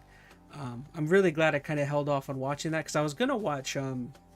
Papa Gut did a video reacting to it, and I was going to watch it, and I'm like, nah, wait, this seems kind of spicy. We'll watch this live. And luckily, I think that was a really good decision. I just wanted to chill, but now we had a whole goon documentary over here, says Odin. There was a lot of gooning going on in this ChazmaN Live, huh? Between this story and the Lucari one. Maybe none in the Nintendo Direct, but that was we probably spent a half an hour on the Nintendo one, so 2 hours on gooning. That's a pretty great ratio there. I was worried he didn't do something wrong. I do watch Turkey Tom. Oh, you do watch Turkey Tom. That's interesting, says Veronica Rose. I'd never heard of him, so for me, that was my first time seeing him. I should say, Goons Day, says Robot Slayer. That's a good one. I should say I apologize for if you guys see this blackout going on here. I mentioned it, but prior to hopping on the stream, one of my ring lights busted out. So now I'm down to 1 ring light. So tomorrow I'm gonna see what I can do. If not, I may have to order a new one. So that's why the stream looks a little off, but we'll get that fixed. Goons Day is crazy, says Odin the Slayer. All right, so let's see. Thank you so much to everyone in the Twitch chat over there. And thank you so much. We had Robot Slayer himself, Veronica Rose in the YouTube chat, Skylar Twilight, Odin is Salty, and I feel like that was everybody. Yes, it was. Thank you so much to the Patreon backers. We had Skylar Twilight 128, Matthew Biocrash, and Tim. So again, go check out the Inner ChazmaN Live channel, you guys. I will have the highlights from these videos. This was actually a relatively short. There's only 3 topics, so this should be a really easy edit for me to put up. Aura lighting, says Veronica Rose. That explains this, says Robot. Yeah, literally, as soon as I was setting up the stream, I noticed one of my lights wasn't coming on, and I'm like, uh-oh, I think a ring light busted. So yeah, down to 1 light, but I think I have one in the garage. I gotta go look. But that's all I got. So thank you so much, guys. This was a fun one. I had a lot of fun chit-chat with you guys. Again, feel free in the YouTube chats or in the Discord, and throw us your topics over there of anything else that pops up that you guys might want me to chit-chat on and watch and stuff. And that's all I got. So appreciate y'all. Thank you so much. Oh, and also Oblivion coming to Switch 2, so hell yes, is Odin. Tune in tomorrow night. Tomorrow is a Friday, so hopefully tomorrow, like I was supposed to do Monday, so tomorrow night we'll play more of Super Lucky's Tale and hopefully try and knock that game out. And then also Saturday, don't forget, we're gonna get back on Resident Evil 4, and then Sunday is the Super Bowl, so I'm definitely gonna take Sunday night off, and I'll enjoy watching the Super Bowl with some friends and stuff. Super fun today, says Veronica Rose. I should also say, you guys, I'll show you in the Discord, I just bought something with my first check going back to work. But yeah, I bought something today. It is a super cool device. I'll show you guys when it comes in. It's going to really help me with playing old retro games, as something I said I wanted to start doing more of this year. So I'll show you guys. It should be in within a couple days, and we'll take a peek at it. Odin eating well with Oblivion, says Skylar. So if I get a Switch 2 this year, says Odin, yeah. My Switch 2, I don't know if I'm super sold on buying it just yet, but I've had an okay time with it. So, all right, gal, I'm tired. Night night. See y'all tomorrow. Have a good one, everybody.